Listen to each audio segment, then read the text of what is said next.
Hello students, welcome to concept study medium. आज हम पढ़ने और समझने वाले हैं क्लास 10th की सोशल साइंस की हिस्ट्री बुक भारत और समकालीन विश्व का चैप्टर 1, जिसका नाम है यूरोप में राष्ट्रवाद का उदय। ये उदय वो उदय नहीं है वेलकम मूवी वाले, जिनके पास भगवान का दिया सब था, दौलत थी, शोहरत था, बस बहन की शादी नहीं हो रही थी। ये वो नहीं है, ये यूरोप में राष्ट्रवाद का उदय। जीरो से शुरू करेंगे ताकि कुछ भी मिस ना हो। हिंदी मीडियम हो, इंग्लिश मीडियम हो या किसी बोर्ड से अगर आप पढ़ रहे हो, MP board, UP board, Bihar, Rajasthan, जिस भी बोर्ड से आप पढ़ रहे हो, सभी को ये चैप्टर बहुत अच्छे से समझ में आने वाला है। तो चलिए शुरू करते हैं। सबसे पहले जो हम समझेंगे वो एकदम से बेसिक चीज समझेंगे, जो कि हमारे बुक का जो टॉपिक है। सबसे पहले ये समझिए कि जो बुक का नाम है वो क्या है, भारत और समकालीन विश्व। तो भारत और समकालीन विश्व में सबसे पहले समझिए कि इसका मतलब क्या है। जो समकालीन शब्द है ना, इसका क्या मतलब है। तो समकालीन शब्द का सीधा सीधा सा मतलब ये होता है कि उसी समय पे और क्या चल रहा है। यानी कि समकालीन अगर ऐसा समझे कि जैसे आ, आज के समय पे अभी भारत में मोदी जी की सरकार है, ठीक है। और इसी समय पे अभी किसकी सरकार है, यूरोप नहीं, यूएस की बात करते हैं। तो अभी यूएस में किसकी सरकार है, तो अभी ट्रंप की सरकार है। तो मोदी जी और ट्रंप दोनों क्या हुए, समकालीन हुए। तो ये सिर्फ मोदी जी और ट्रंप पे लागू नहीं होता, आपके साथ भी हो सकता है कि आपका आपका आप और आपके दोस्त है वो समकालीन हो सकते हैं, या समकालीन ही है। ठीक है, एक समकाल, एक समय पे। ठीक है। तो ये तो हो गया आपके इसकी परिभाषा, जो कि हो गया भारत और समकालीन विश्व। ठीक है, दूसरी चीज अब देखें कि यूरोप में राष्ट्रवाद हम पढ़ रहे हैं, यूरोप में राष्ट्रवाद। हम इसे क्यों पढ़ रहे हैं, ये सबसे बड़ा क्वेश्चन रहता है कि भारत में रहने वाले हम यूरोप का क्यों पढ़ रहे हैं, और वो भी वहां का राष्ट्रवाद। ठीक है, राष्ट्रवाद का क्या मतलब है वो हम समझेंगे। ठीक है, सबसे पहले हम ये देखें कि हम इसे पढ़ क्यों रहे हैं, तब तो आप आगे समझेंगे कि भाई राष्ट्रवाद पढ़ना भी है या नहीं। तो देखिए, हम भारत में रहते हैं लेकिन हमको पढ़ना यूरोप का राष्ट्रवाद है। कारण बता देता हूं मैं आपको। देखो, हमें घटनाओं को पढ़ने की जरूरत है, हमें घटनाओं से सीखना चाहिए। इतिहास पढ़ाया इसलिए जाता है कि यदि जैसे कि मान लो फॉर एग्जाम्पल, आज आप किसी रास्ते से जा रहे हैं, रास्ता खराब है, तो अगली बार आप उस रास्ते से नहीं जाएंगे। और बाकियों को भी बताएंगे कि भाई कौन सा रास्ता सही है, किससे जाना चाहिए, नहीं जाना चाहिए। और बाद में अगर वो रास्ता बनता है, सही हो जाता है, तो भी आपको पता रहेगा कि ये रास्ता किसने सही कराया, कैसे सही कराया। आपके पास कभी जिंदगी में ऐसी समस्या आती तो आप उसको भी सॉल्व कर सकते हैं। तो हिस्ट्री पढ़ने का सबसे ज्यादा महत्व ये है कि आपको पता होता है कि ऐसी सिचुएशन पे क्या किया गया था, हम क्या कर सकते हैं, या ऐसी घटना हुई है तो इसके पीछे का क्या मकसद हो सकता है, या आगे के क्या कॉन्सिक्वेंसेस हो सकते हैं। तो ये सारी वजह को लेकर के हमें इस हिस्ट्री विदेशों की, दूसरे देशों की भी पढ़ाई जाती है, ताकि हम वहां से भी कुछ सीख सकें। क्योंकि आज आप सिर्फ हिस्ट्री पढ़ के थोड़े ना बैठ जाएंगे। आप में से बहुत सारे बच्चे ऐसे हैं जो कि कल को देश का प्रशासन संभालेंगे, कुछ ऐसे हैं जो बड़े बड़े बिजनेसेस संभालेंगे। उसमें भी आप देश विदेश में यात्रा करेंगे, तो आपको वहाँ के बारे में पता तो हो कि यहाँ की हिस्ट्री क्या है। तब तो आप वहाँ के लोगों से डील कर पाएंगे। ठीक है। बहुत सारे लोग टीचर बन सकते हैं, हिस्ट्री टीचर बनेंगे, तो भी आपको पता होना चाहिए कि ऐतिहासिक महत्व चीजों का क्या है। ठीक।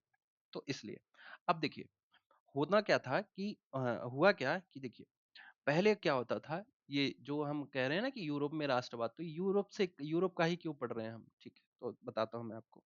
सभी देशों की यही कहानी है, लेकिन यूरोप से समझते हैं कि पहले क्या होता था कि सिर्फ राजा होते थे। राजा अपने आप में स्वतंत्र होते थे, इन पर किसी की जो सत्ता है नहीं चलती थी।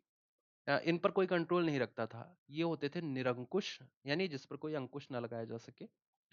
तो क्या होता था कि इनकी मनमानी चलती रहती थी, तानाशाही चलती थी, और जो ताकतवर है उसी की चल रही है। इससे क्या है कि जो जनता होती थी, आम जनता बहुत परेशान होती थी। क्यों परेशान होती थी, जैसे राजा का क्या है, आज बैठा हुआ है, खाया पिया मस्त बैठा है, अब आज मन किया कि चलो यार कहीं और आक्रमण करते हैं, बहुत दिन हो गया, बोर हो गए। तो सेना को बोला चलो, अब वहां पे उन्होंने युद्ध शुरू कर दिया। किसी दिन किसी दूसरे राजा की खबर आई, किसी दूसरी जगह से, किसी राज्य से, कि भाई वहां की रानी तो बहुत सुंदर है। अब राजा के पास कुछ और काम नहीं है, वो क्या करेगा कि सिर्फ रानी को पाने के लिए आक्रमण कर देगा। अब जनता को इससे क्या मतलब है, लेकिन सेना में भर्ती तो जनता हुई है, क्योंकि जनता के लोग ही सैनिक बनते हैं ना। और दूसरी चीज ये है कि जब राजा दूसरे राज्य पे आक्रमण करता है, तो जरूरी नहीं कि जीत ही जाए, हार भी तो सकता है। और अगर हार गए, तब तो भाई फिर आपकी दुर्गति हो जानी है।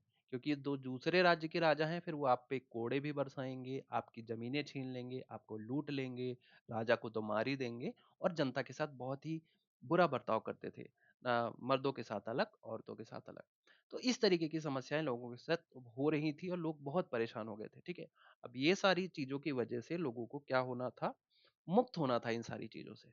ठीक, तो इन सब चीजों से जब मुक्त होना था तो उन्होंने कुछ नए रास्ते अपनाए, कुछ नए सोचे, समाज में बहुत सारे थिंकर्स आए। ठीक है, क्योंकि जब बहुत सारा विकराल रूप ले लेती है समस्या, तो फिर उसका सॉल्यूशन तो सोचना ही पड़ता है। तो फिर सबने सोचा कि क्यों ना कुछ ऐसा करें कि भाई जनता की बिना मर्जी के कोई भी चीज नहीं होनी चाहिए, राजा ऐसा नहीं हो जो जनता की बिना मर्जी के काम करे। तो फिर सबने डिसाइड किया कि एक काम करते हैं, प्रजातंत्र लाते हैं। मतलब राजतंत्र है, क्योंकि राजा सब कुछ कर रहा है तो राजतंत्र है। अब प्रजा सब कुछ करेगी तो प्रजातंत्र हो जाएगा, राजा का उल्टा प्रजा। हिंदी भी सीख लो आप यहीं से। ठीक है, तो ये चीज चाह रही थी कि जनता की ये सही नहीं है, प्रजातंत्र होना चाहिए, राजा जो करे जनता से सलाह ले करे, सलाह लेकर करे, जनता के प्रतिनिधियों से सलाह ले या तो जनता से ले। ठीक है, तो बच्चों अब हमें क्या करना है कि हमें पढ़ना है इसी बीच की कहानी। कौन सी? राजा की मनमर्जी। ठीक है, तो क्या है कि राजा की मनमर्जी। ठीक है, मेरी इस पे जो राइटिंग है उस पे मत जाना आप, क्योंकि ये पेन अभी मैंने नया नया लिया है, तो थोड़ा सा मुझे आदत लगने में समय लगेगा। राजा की मनमर्जी से लेकर के हमको क्या पढ़ना है, प्रजा के बीच तक का शासन, है ना। राजा से लेकर के, राजा का शासन से लेकर के प्रजा तक कैसे पहुंचा वो शासन, ये हमें पूरी इस जो कहानी है, चाहे वो यूरोप में राष्ट्रवाद हो, चाहे भारत में राष्ट्रवाद हो, चाहे कहीं भी हो, वो हमें सिर्फ यही पढ़ना रहता है कि राजा के निरंकुशवाद से लेकर के प्रजा तक हमने कैसे सरकार को बदला है और अपने बस पे सारी चीजें करी है, यानी प्रजा ने अपने बस पे कैसे सारी चीजें करी हैं। ठीक है, तो ये सब हम पढ़ेंगे। और ये जो आप चित्र देख रहे हैं इसको थोड़ा मैं बाद में आपको विस्तार से बता दूंगा, लेकिन अभी बस ये समझिए कि ये चित्र बनाने का रीजन भी ये था कि जब जन इंसानों में ऐसी भावना पनपती है ना कि भाई सपने देखते हैं कि यार अगर हमारा राज्य हो तो कैसा होगा। ठीक, जब हम राज्य करेंगे तो कैसा करेंगे। जैसे आप भी घर पे होंगे ना, तो आप सोचते होंगे कि किसी काम के लिए पापा ने मना कर दिया कि तुमको बाहर नहीं जाना है, तुमको ये नहीं दिलाएंगे।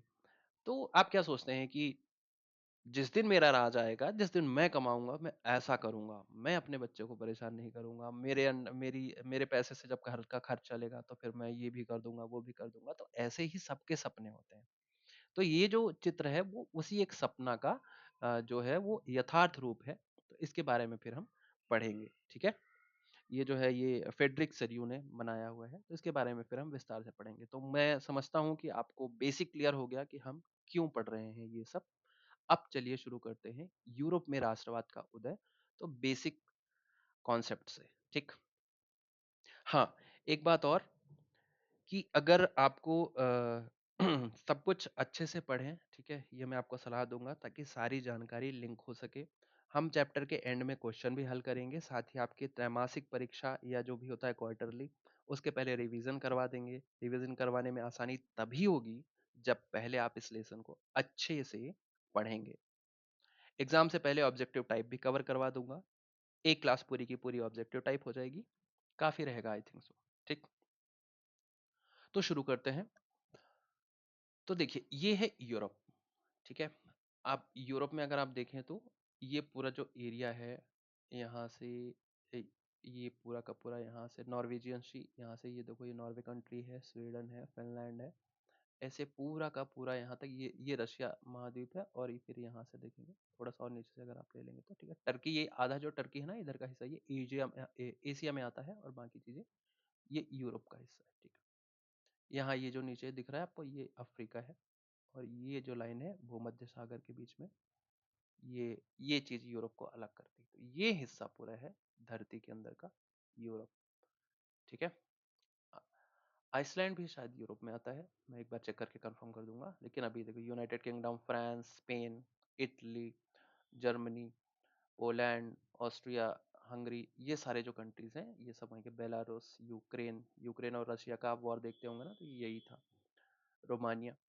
तो ये जो सारे देश थे ना पहले एक साथ नहीं थे, और मतलब इस तरीके से नहीं थे, कोई किसी पे लड़ता रहता था, आपस में लड़ते रहते थे, तो लोगों में साम्राज्यवाद मतलब राष्ट्रवाद नहीं था। अलग से एक दूसरे को जीतने की बस होड़ लगी रहती थी। तो ये तो यूरोप क्या है, बस आप यूरोप, मैंने आपको बताया कि ये यूरोप कंट्री है, ये कुछ ऐसा दिखता है, ठीक। अब आगे चलते हैं कि यूरोप में राष्ट्रवाद राष्ट्रवाद का क्या मतलब है, ठीक। तो राष्ट्रवाद का अगर आप मतलब देखेंगे तो राष्ट्र प्लस वाद, ठीक है, इसको थोड़ा अच्छे से समझिए, बहुत ही कंफ्यूजन रहता है लोगों का, ठीक है। आपको अगर ये बात समझ में आई नहीं कि राष्ट्रवाद का मतलब, तो आप मतलब सारी चीजों को ऐड कर लोगे, ठीक है। देखिए, जब यहाँ पर राष्ट्रवाद पढ़ाया जा रहा है, राष्ट्र प्लस, भी राइटिंग पे बच जाना मेरी, कुछ दिन में देखना परफेक्ट हो जाऊंगा, बस चैनल के साथ जुड़े रहना, क्योंकि ये थोड़ी राइटिंग में मेरे को अभी आदत कम है। तो ये जो राष्ट्रवाद है, अगर आप राष्ट्रवाद का देखेंगे मतलब, तो मैं बता देता हूँ शब्दों सहित। दूसरा, इसको अगर इंग्लिश में लिखेंगे ना, तो क्या लिखेंगे, नेशनलिज्म, NATIONALISM,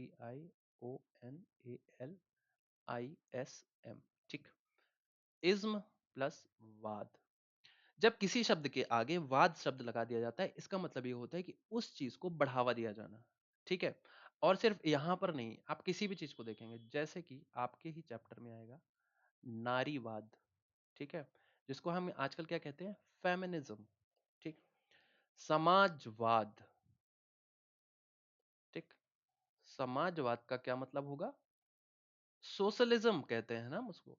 तो इंग्लिश में इज्म शब्द लग रहा है, ठीक, और हिंदी में वाद शब्द लग रहा है। तो किसी भी शब्द के आगे वाद और इज्म जब शब्द लगता है, तो उसका मतलब ये होता है कि उस चीज को बढ़ावा दिया जाना, या उस चीज को सपोर्ट किया जाना, उस चीज को महत्व समझना, या उसको फॉलो करना, ये चीज वाद के पीछे आती है। जैसे कि आपको नहीं समझ में आए तो सिंपल सा शब्द बताना, आप देखना, ये सबसे ज्यादा आप लोग प्रयोग में लाते हैं, सत्यवादी या सत्यवाद, ठीक है। तो जब यहाँ पे सत्यवादी आप किसी को बोलते हैं, तो क्या मतलब होता है कि वो व्यक्ति सत्य को फॉलो करता है, बहुत अच्छे से सत्य का समर्थन करता है, ठीक। तो जब सत्य को समर्थन करेगा तो सत्यवाद हो गया, उसी तरीके से समाज का समर्थन करेगा या उस चीज को बढ़ावा देगा तो समाजवाद हो गया। ऐसे ही नारीवाद ठीक उसी प्रकार से है राष्ट्रवाद, यानी कि राष्ट्र के लिए मर मिटने की भावना जो होगी ना, वो होगी राष्ट्रवाद। हर चीज में राष्ट्र को प्रथम रखने की जो भावना होगी, वो होगी राष्ट्रवाद, ठीक। तो अब देखो, किताबी जो परिभाषा है वो आपको समझ आ जाएगी जब आप इस शब्द का सिर्फ मतलब समझेंगे, ठीक है।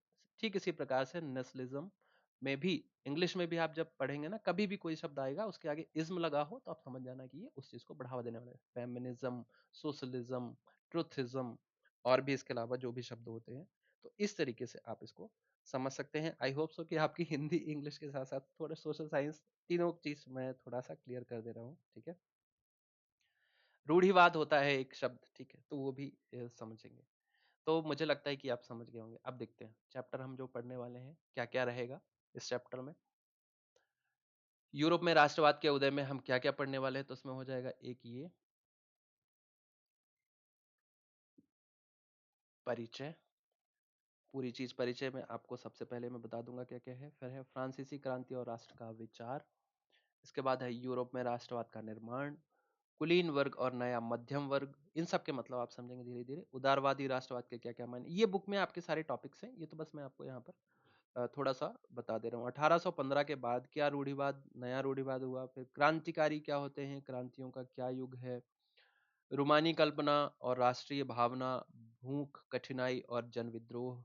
1848 में उदारवादियों की क्रांति, जर्मनी इटली का निर्माण, ब्रिटेन की अजीब दास्तान, राष्ट्र की दृश्य कल्पना, राष्ट्रवाद और साम्राज्यवाद। तो ये जो सारी चीजें हैं, ये आपको पढ़नी है और समझनी है। ये सारे के सारे टॉपिक आपके बुक में 1 by 1 है, जैसे कि 2.4, 3.4, 8.4 के नाम से। तो ये सब कुछ वहां पर अवेलेबल है। मैंने सिर्फ बता दिया था कि आपको पता है क्या क्या कवर करना है। चलिए, आई होप सो कि आपको समझ आ रही होंगी बातें। पहला जो टॉपिक है वो है राष्ट्रवाद, ठीक। बुक में हम जाएंगे, ठीक है। मैं बुक से ही आपको पढ़ाने वाला हूँ, क्योंकि बुक से पढ़ाया हुआ इंसान को बहुत कम भूलता है। दूसरी चीज ये है कि आपको 4 नोट्स नहीं बनाने पड़ेंगे, 4 PDF नहीं रखनी पड़ेंगी अपने पास। बुक से जो पढ़ा सब कुछ उसी से कंप्लीट हो जाएगा, ठीक है। तो इसमें जो मैंने आपको दिखाना शुरू किया, सबसे पहले ये देखिए, राष्ट्रवाद की परिभाषा समझते हैं। सारी परिभाषाएं समझ लो, बेसिक बेसिक पार्ट पढ़ने में बहुत मजा आने वाला है। राष्ट्रवाद में अगर मैंने आपको मतलब समझा दिया, मतलब उसको बढ़ावा देना। अब देखिए, उसी को इन्होंने पारिभाषिक तरीके से लिखा है, समझ में आ जाए तो परिभाषा लिख लोगे कि एक राजनीतिक और सामाजिक विचारधारा, मतलब सोच, जिसमें अपने राष्ट्र के प्रति प्रेम, निष्ठा, एकता तथा उसके हितों और स्वतंत्रता स्वतंत्रता को सर्वोच्च महत्व दिया जाता है। यह साझा इतिहास, संस्कृति, भाषा और पहचान के आधार पर लोगों को एक राष्ट्र के रूप में जोड़ता है। ठीक है? तो कहने का मतलब यह है कि राष्ट्रवाद एक वो भावना है और वो विचारधारा है जिसमें आपको राष्ट्र के प्रति प्रेम, राष्ट्र के प्रति निष्ठा, एकता तथा वहां के लोगों के हितों, यानी कि सबका हित किस पे है, उस पे महत्व दिया जाता है। ठीक है? और अधिकतर राष्ट्रवाद वहां देखा जाता है जहां के लोगों का साझा इतिहास हो, मतलब उनकी हिस्ट्री भी सेम रही हो, संस्कृति सेम हो, भाषा सेम हो और पहचान सेम हो। तो क्या अब मुझे बता सकते हैं कि जो हमारा देश है भारत, क्या भारत में राष्ट्रवाद है? तो अगर भारत में देखें तो क्या भाषा तो बहुत सारी हैं, तो आप कहेंगे भारत में भाषाएं तो बहुत हैं, तो नहीं नहीं, राष्ट्रवाद तो नहीं हो सकता, क्योंकि भारत में हर 40 कदम पे, 40 किलोमीटर, 50 किलोमीटर पे क्या हो रहा है, भाषाएं बदल जाती है। कहीं मराठी बोली जा रही, कहीं बंगाली बोली जा रही है, कहीं बंगेलखंड, बुंदेलखंड, यूपी में अलग भाषा, सब जगह अलग अलग चली, हरियाणा, पंजाब। तो हम नहीं कह सकते कि भारत में राष्ट्रवाद है, लेकिन ऐसा नहीं है। दूसरी दूसरे जो मापदंड है उस पर देखिए, साझा इतिहास।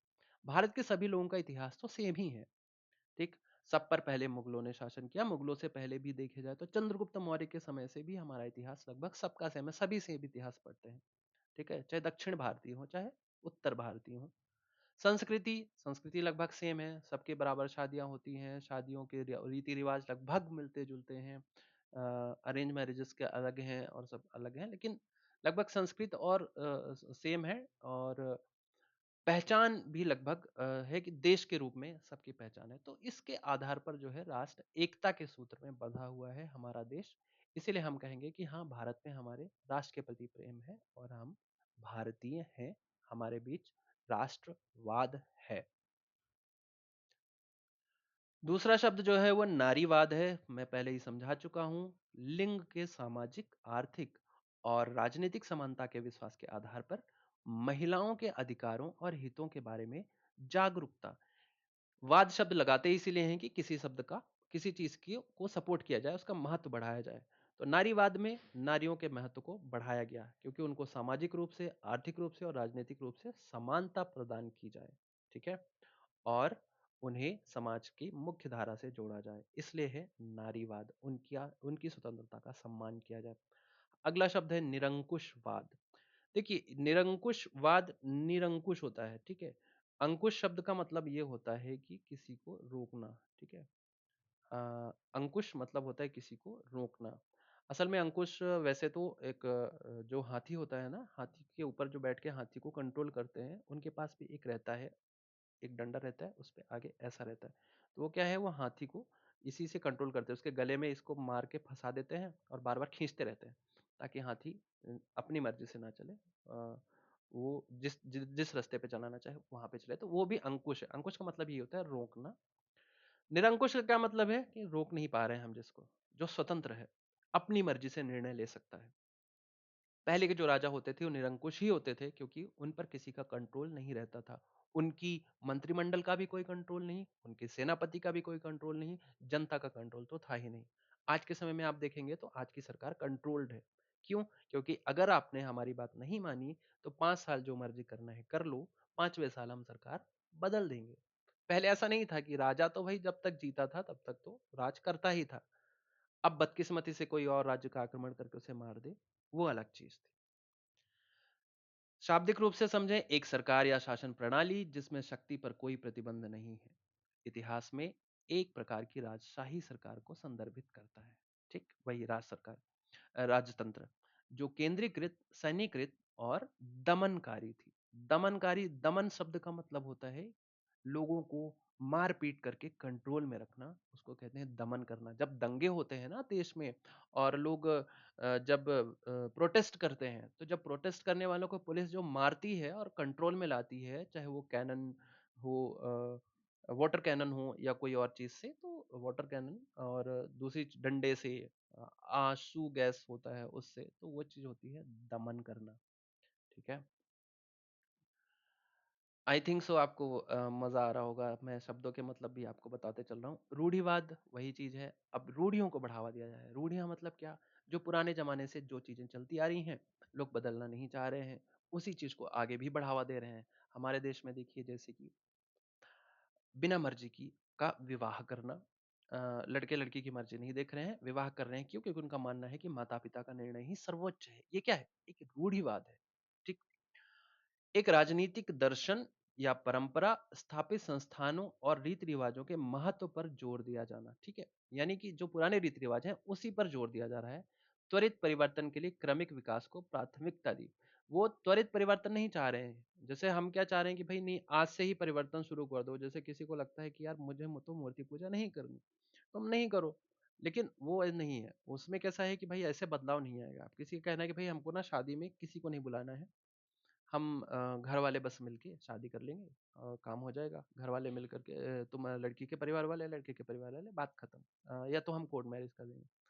तो फिर क्या होगा कि जो पेरेंट्स होंगे वो बोलेंगे कि नहीं नहीं, ऐसा थोड़े ना होता है, चार परिवार तो बुलाने ही पड़ेंगे, रिश्तेदार हैं, बुआ है, मौसी है। ऐसा करके वो क्या करते हैं, उसको बढ़ावा, मतलब फिर से उसी चीज को उसी पर पहुंच जाते हैं, रीति रिवाज के महत्व पर। लेकिन त्वरित परिवर्तन जो चाहेगा वो बोलेगा हमको इन सब से मतलब नहीं है, हमको तो कोर्ट मैरिज करनी है, खत्म काम। बदलाव होगा, आज होगा, अभी होगा। ठीक है। बाद में नहीं, खींचतान करके कुछ नहीं, आज अभी तुरंत। तो रूढ़िवाद वाले ये नहीं करते, वो बोलते हैं कि नहीं, सब कुछ आराम से होगा, धीरे धीरे करिए काम, बल घटे ना होए को काम। ठीक। तो ये चीजें हैं। ये शब्दों की कुछ परिभाषा, ये सारी परिभाषाएं आपको बुक में मिलेंगी, इसलिए मैं आपको पहले बता दे रहा हूँ, ताकि जब मैं आपको पढ़ाऊं तो आपको ये सब चीजें एक बार तो दिमाग में क्लिक रहे कि हाँ ऐसा कुछ सुना तो था। एक बार मतलब वहां भी बता दूंगा। कल्पना दर्श, ये कल्पना दर्श शब्द आपके बुक में, वो जो सबसे पहले देख रहे होंगे, आपके बुक में एक फोटो है जो कि फेडरिक सारियो ने बना रखी है, फेडरिक सारियो ने, उन्होंने लिए कल्पना दर्श है यूटोपिया। ठीक है। यूटोपिया, यूटोपिया एक एक तरीके की एक काल्पनिक सोच है। जैसे मैंने आपको बताया ना कि आप ये सोचें कि जिस दिन मेरा सरकार होगा, है ना, जैसे बोलते हैं ना एक राम राज्य, जिस दिन मेरी सरकार होगी। जैसे आप अभी देख रहे हैं कि भाई देश में कितनी परेशानियां चल रही हैं, अब आप मन में बनाओ कि जिस दिन मैं बनूंगा प्रधानमंत्री, तो क्या होगा कि पुलिस स्टेशन में कोई व्यक्ति पहुंचे उससे पहले उसकी प्रॉब्लम सॉल्व कर दी जाए, मतलब सुना और सॉल्व कर दिया जाए, एफआईआर लिखने तक नौबत ही नहीं आएगी। ठीक है। आप कुछ ऐसा सोच रहे हैं, आप ऐसा सोच रहे हैं कि किसी के घर में कोई समस्या हो रही है, अरे तो सांसद और विधायक खुद उसके घर जा रहे हैं पूछने के लिए कि अरे भाई साहब सब ठीक है। तो इस तरीके की जब कोई कल्पना करता है ना, तो ये यूटोपिया हो जाता है। यूटोपिया मतलब ये कि ये सिर्फ कल्पना में हो सकता है। ठीक। यथार्थ में मुश्किल है, ऐसा बहुत मुश्किल है। ठीक। तो देखिए, एक समाज का दृष्टिकोण, समाज का ऐसा दृष्टिकोण जो इतना आदर्श है कि वास्तव में मौजूद होने की संभावना ही नहीं है। आप सोचिए, हो सकता है क्या कि आप ही आज के समय में देखेंगे तो आप जाएंगे तो पुलिस स्टेशन, आपका पुलिस कंप्लेन ही नहीं लिखेगा, पहले तो 2-4 दिन दौड़ाएगा फिर लिखेगा। अब ऐसे में आप क्या सोच रहे हैं कि भाई जब व्यक्ति पहुंचे पुलिस स्टेशन तो उसका प्रॉब्लम भी सॉल्व कर दे, उसको चाय भी पिलाए, पानी भी पिलाए, तो भाई मतलब, हाँ, वास्तविकता से बहुत दूर है। ठीक। तो यूटोपिया क्या होता है? वास्तविकता से बहुत दूर। अगला शब्द देखें, जनमत संग्रह। जन मत, जन मतलब लोग, मत मतलब उनका उनका पॉइंट ऑफ व्यू। ठीक है। आपका मत क्या है इस बारे में, मतलब आपका पीओवी क्या है, पॉइंट ऑफ व्यू क्या, आप क्या सोचते हैं, आप क्या, जैसे हम ना वोट देते हैं तो वोट भी एक मत होता है। मतलब 5 लोग हैं, 6 लोग हैं, चुनाव में खड़े हैं, 10 लोग हैं, आपका पॉइंट ऑफ व्यू है कि आप किसको जिताने वाले हैं, तो आप जाके अपना वोट देकर आएंगे या मत देकर आएंगे। तो एक प्रत्यक्ष मत, जिसमें किसी क्षेत्र के सभी लोगों को किसी प्रस्ताव को स्वीकार करने या अस्वीकार करने के लिए कहा जाता है।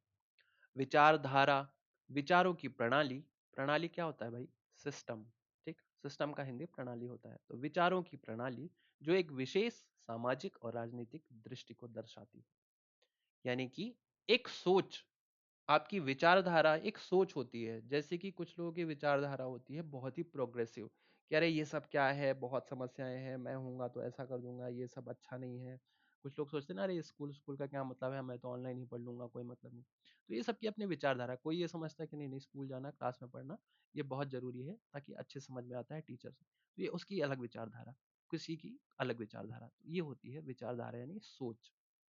मताधिकार, ठीक है, जनमत में मैंने मत का मतलब बता दिया है, तो आप मताधिकार समझ लीजिए, वोट देने का अधिकार। जातीय, जातीय क्या होता है, एक सामान्य नस्लीय, आदिवासी या सांस्कृतिक मूल्य पृष्ठभूमि से संबंधित है, जिसे एक समुदाय पहचानता है या दावों के साथ। कहने का मतलब ये है, जातीय मतलब किसी की पहचान जिसको कहेंगे ना, तो वो एक हो जाए, नस्लीय पहचान को जातीय कहा जाता है। ठीक। अब भारत में तो जातिवाद है ही, तो इससे तो आप समझ लो कि ये इस तरीके से है कि लोगों की सांस्कृतिक मूल हो, पृष्ठभूमि हो, इससे संबंधित लोगों को एक किसी पर्टिकुलर जाति का कहा जा सकता है, तो एक जाति। रूपक, रूपक को इंग्लिश में देखेंगे ना तो एल्लेगोरी कहा जाता है, और इसको रूपक कहा जाता है। रूपक का मतलब ये है कि हिंदी में आप पढ़ेंगे रूपक अलंकार। ठीक। तो रूपक में क्या होता है कि जब किसी चीज को रिप्रेजेंट किसी और तरीके से किया जाए, ठीक है, तो वो चीज होती सेम ही है, लेकिन किसी चीज को किसी और तरीके से रिप्रेजेंट करते हैं, उसको कहते हैं रूपक, यानी कि रूप दिया जाना। परिभाषा देखिए कि जब एक सार विचार, उदाहरण के लिए लालच, ईर्ष्या या स्वतंत्रता, किसी व्यक्ति या चीज के माध्यम से व्यक्त किया जाता है। एक अलंकारिक कहानी के दो अर्थ हो सकते हैं, शाब्दिक और प्रतीकात्मक। ठीक। तो किसी चीज को प्रतीकात्मक तौर पर दिखाना, ये हो जाता है एक रूपक। ठीक। जैसे कि एक नॉर्मल सा आप समझिए कि किसी देश का झंडा अगर झुका हुआ है, तो अब बताते नहीं फिरते हैं कि भाई हमारे देश में किसी की डेथ हो गई है, किसी एक महान व्यक्ति की डेथ हो गई है किसी पर्टिकुलर डे पर, तो उस दिन क्या होता है कि देश का झंडा झुका दिया जाता है। तो अब वो मुनादी करके सबको मतलब ढोल बजा के नहीं बताएंगे पूरी दुनिया में कि भाई इनकी डेथ हो गई है, इनकी डेथ हो गई है। अगर झंडा झुका हुआ है तो आप समझ जाएंगे कि भाई हमारे देश में या इस पर्टिकुलर देश में जहाँ की भी आप यात्रा कर रहे हैं, तो किसी महान व्यक्ति की मृत्यु हो गई है, देहावसान हो गया। ठीक। तो ये एक तरीके है, किसी देश का झंडा लहरा रहा है, इसका मतलब ये है कि उसके देश में सब कुछ सही चल रहा है। ठीक। तो ये एक प्रतीक होते हैं इस तरीके के। स्वतंत्रता का अलग प्रतीक होता है, हर चीज का प्रतीक होता है, तो इसको हम कहते हैं रूपक। ठीक। और अच्छे से समझेंगे जब आप पढ़ेंगे ना, तो हर जगह पे इन चीजों को थोड़ा सा अलग तरीके से भी यूज किया जा सकता है, लेकिन परिभाषा तो भाई नहीं बदलेगी। आपको परिभाषा लिखनी है तो आप यहाँ से यूज कर सकते हैं। ठीक है। बाकी तो आपको बुक में भी ये सब मिल रहा है, ऐसा कोई परेशानी वाली बात है नहीं। बाल्कन शब्द आएगा आपको अपने बुक में, तो बाल्कन में आप बस ये समझ लीजिए कि ये जो यूरोप का मैप है, यूरोप के मैप में ये जो हिस्सा है ना, ये बाल्कन क्षेत्र है। ठीक है। बे ऑफ बाल्कन भी है यहाँ पर, और ये बाल्कन का क्षेत्र है। ठीक। एक एरिया का नाम है, जैसे कि इसको कहते हैं बाल्कन क्षेत्र, जिसमें से देखिए बाल्कन भौगोलिक और जातीय विविधता का एक क्षेत्र था, जिसमें स्लाव लोग अधिकतर रहते थे। स्लोवेनिया, सर्बिया, मॉन्टेनेग्रो शामिल थे। ठीक है। इन्हें स्लाव के रूप में कहा जाता था। तो इस पर्टिकुलर एरिया के लोगों के बारे में है ये बात। ठीक। तो ये हमने समझ लिया, ये हमने समझ लिया, ये हमने समझ लिया। ठीक। एक शब्द आएगा फिर से, देखिए वाद शब्द बहुत बार है, इसीलिए मैंने आपको वाद शब्द का मतलब समझ दिया था। रोमानी वाद, वाद का मतलब आपको पता है। रोमानी का मतलब आप समझ लीजिए कि रोमानी मतलब एक, रोमानी को इंग्लिश में कहेंगे रोमांस। ठीक है। रोमांटिक। रोमांटिक शब्द प्रयोग में लाया इसलिए जाता था कि जब भी सांस्कृतिक आंदोलन होते थे, सांस्कृतिक आंदोलन का मतलब ये है कि जैसे एक नॉर्मल आंदोलन होता है, लोगों ने प्रोटेस्ट प्रोटेस्ट करना शुरू कर दिया, जैसे अंग्रेजों, भारत छोड़ो और ये सब जो चलता था, तो वो एक आंदोलन होता था, वो भी एक आंदोलन है, पर वो कैसा है, वो राजनीतिक आंदोलन है। सांस्कृतिक आंदोलन की बात करेंगे तो उसी समय पे जो लोग कविताएं लिख करके लोगों को मोटिवेट कर रहे हैं, कहानियां लिखकर लोगों को मोटिवेट कर रहे हैं, एक दूसरे की पुरानी एक दूसरे की जो है तारीफ करके कर रहे हैं, या कि पुराने और बहुत पुराने इतिहास को खंगाल करके उसकी कहानियां बता रहे हैं। जैसे कि जब मुगलों ने भारत में बहुत ज्यादा दबाव किया, तो तुलसीदास जी ने लिखी रामचरितमानस, पूरा अनुवाद किया उन्होंने वाल्मीकि रामायण का। तो ये होता है एक सांस्कृतिक आंदोलन, जिसमें आपकी पुरानी चीजों को कविताओं के माध्यम से, कहानियों के माध्यम से आप तक पहुंचाई जाती है, पेंटिंग के माध्यम से, ताकि आप समझ सकेंगे आपका इतिहास कितना गौरवशाली रहा है। अब देखो, पढ़ो इसको क्या लिखा हुआ है। एक सांस्कृतिक आंदोलन जिसने राष्ट्रीय भावना के एक विशेष रूप को विकसित करने की मांग की। रोमांटिक कलाकारों और कवियों ने आमतौर पर तर्क और विज्ञान के महिमा मंडन की आलोचना की तथा भावनाओं, अंतर्ज्ञान और रहस्यमय भावनाओं पर ध्यान केंद्रित किया। ठीक है। उदारवाद, देखिए फिर से वाद शब्द आ गया। उदार, उदारवाद शब्द का अर्थ लैटिन मूलवाद से है, जिसका अर्थ है मुक्त। उदार लोग जो होते हैं वो जिसको कहते हैं लिबरल।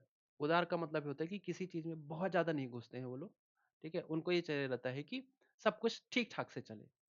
तो जो नया मध्यम वर्गों के लिए उदारवाद कानून के समक्ष सभी व्यक्तियों की समानता, स्वतंत्रता के लिए खड़ा करना। राजनीतिक रूप से इसने सहमति से सरकार की अवधारणा पर जोर दिया। फ्रांसीसी क्रांति के बाद उदारवादी निरंकुशता और लिपिक विशेषाधिकारों के विरुद्ध एक संविधान और प्रतिनिधि सरकार के पक्ष में खड़े हुए। ठीक है। उदारवाद का आप तो इतनी बड़ी परिभाषा में मत जाइए। उदारवादी का मतलब ये होता है कि ऐसे लोग जो बहुत ही ज्यादा एक्सट्रीमिस्ट नहीं होते, लेकिन उनको चाहिए लोगों को समानता मिले, अधिकार मिले, स्वतंत्रता मिले, वो लोग होते हैं उदारवादी। और एक है, जो आप जब बुक पढ़ेंगे उसमें एक शब्द आएगा नेपोलियन युग।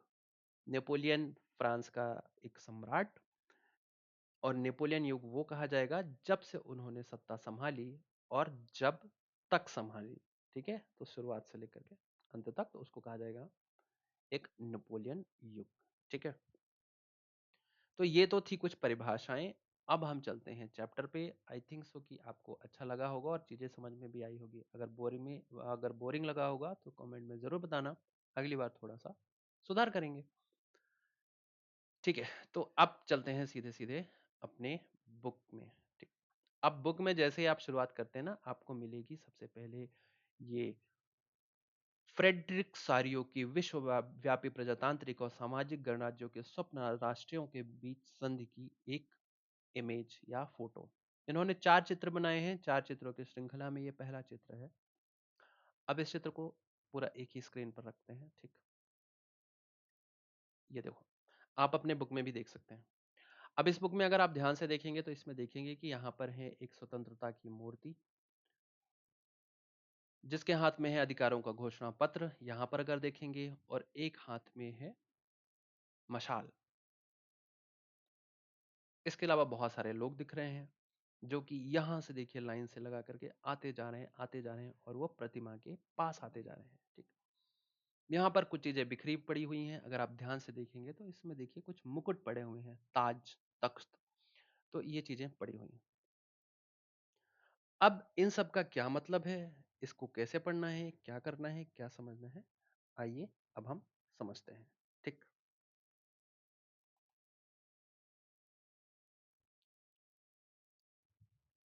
1848 में एक फ्रांसीसी कलाकार फ्रेडरिक सारियो ने 4 चित्रों की एक श्रृंखला बनाई। इनमें उसने सपनों का एक संसार रचा जो उसके शब्दों में जनतांत्रिक और सामाजिक गणतंत्रों से मिलकर बना था। इस श्रृंखला के जनतांत्रिक पहले चित्र में देखें, यूरोप और अमेरिका के लोग दिखाए गए हैं।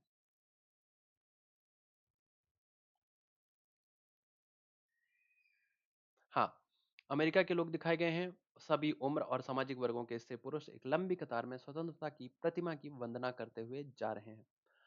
आपको याद होगा कि फ्रांसीसी क्रांति के दौरान कलाकार स्वतंत्रता को महिला का रूप प्रदान किया करते थे। यहाँ भी आप ज्ञानोदय की मशाल को पहचान सकते हैं जो उनके हाथ में है, और दूसरे में मनुष्य के अधिकारों का घोषणा पत्र। प्रतिमा के सामने जमीन पर निरंकुश संस्थानों के ध्वस्त अवशेष बिखरे हुए हैं। सारियू के कल्पना दर्श यानी कि यूटोपिया में दुनिया के लोग अलग राष्ट्रों के समूहों में बटे हुए हैं, जिनकी पहचान उनके कपड़ों और राष्ट्रीय पोशाक से होती है। स्वतंत्रता की मूर्ति से कहीं आगे इस जुलूस का नेतृत्व कर रहे हैं संयुक्त राज्य अमेरिका और स्विट्जरलैंड, जो तब तक राष्ट्र राज्य बन चुके थे। फ्रांस, जो क्रांतिकारी तिरंगे से पहचाना जा सकता है, प्रतिमा के पास पहुंचा हुआ है। ठीक, अब इसको आप देखिए, फिर से वापस से हम देखते हैं प्रतिमा को। ये है इनकी जो प्रतिमा है, इसमें है ज्ञानोदय की मशाल, ये अधिकारों का घोषणा पत्र। ठीक, जो पहले आगे आ चुके हैं उसमें क्या लिखा है कि ये यूएस और जो स्विट्जरलैंड ऐसे कंट्रीज जो हैं वो आगे आ चुके हैं, ठीक है? पहले ही स्वतंत्रता की मूर्ति के आगे निकल चुके हैं। कहने का मतलब ये है कि उनके यहाँ पे राष्ट्रवाद और स्वतंत्रता पहले ही आ चुकी है। क्योंकि लगभग 16वीं शताब्दी और 17वीं शताब्दी में ही यूएस जो है वो आज़ाद हो गया था और उन्होंने अपनी प्रजातांत्रिक सरकार स्थापित कर ली थी, यानी जनता का शासन। लेकिन जो लोग यहाँ पर पहुँच रहे हैं, इसका मतलब ये है कि वो लोग धीरे-धीरे करके इस जो फॉर्मेट है, तरीका है, इधर अग्रसित हो रहे हैं। यानी अपने देश का राजतंत्र हटा करके प्रजातंत्र की ओर अग्रसर हो रहे हैं। इसका मतलब ये है। और राजाओं के ताज जमीन पर पड़े हुए हैं। इसमें उन्होंने कहा कि देखो फ्रांस है, ये देखो इसमें फ्रांस लिखा हुआ है, इसके बाद है जर्मनी और अलग-अलग से सब नहीं, नहीं ये नहीं है, ठीक है? रुकिए, फ्रांस आदि ये तिरंगा वाला है, ठीक है? तो कहने का मतलब ये है कि ये चीज़ें हैं। अब देखिए ऊपर अगर आप देखेंगे ना तो ऊपर पे आपको मिलेंगे ये सारे के सारे जो देवता हैं, जो स्वयं जीसस क्राइस्ट हैं यहाँ पर, ठीक है? बाकी सारे देवता हैं जो स्वर्ग से हैं, वो लोगों को बधाइयाँ दे रहे हैं, उनको देख रहे हैं कि ये बहुत अच्छा है कि आपने ये किया, इसी में आप सबकी भलाई है। ठीक, तो इस चित्र का कुछ इस तरीके से मतलब है जो राष्ट्र प्रेम और राष्ट्रवाद को दर्शाता है। अब इसमें बहुत ही इंपॉर्टेंट चीज जो यहाँ पर लिखी हुई है कि फ्रांसीसी क्रांति के दौरान कलाकार स्वतंत्रता को महिला का रूप प्रदान किया करते थे। अब देखिए क्या सिर्फ पहली बार सिर्फ फ्रांसीसी को यहाँ हुआ है, ऐसा नहीं है। हमेशा से ही महिलाओं को जो है स्वतंत्रता का रूप और रूपक दिया गया है। जैसे कि हमारे भारत देश में अगर आप देखेंगे तो जो हमारी जो राष्ट्र प्रेम के लिए जो प्रतिमा है हमारी वो कौन सी है? भारत माता, ठीक है?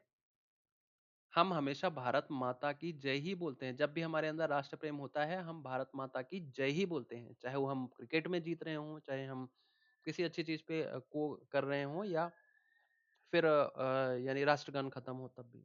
तो वो हमें राष्ट्र प्रेम दिखाता है। ठीक उसी प्रकार से जर्मनी के लोगों के लिए ये जो है जर्मेनिया, ये वहाँ की जो है राष्ट्रीय प्रतीक है। ठीक उसी प्रकार से देखें तो ये मारियान जो कि फ्रांसीसी गणराज्य की प्रतिनिधित्व करती हैं। तो ऐसे ही जो जो रोमांटिसिज्म के कलाकार थे उन्होंने अपने अपने देश के लिए एक जो है वो राष्ट्र प्रेम को दर्शाती हुई एक प्रतिमा को उन्होंने अपना आधार माना।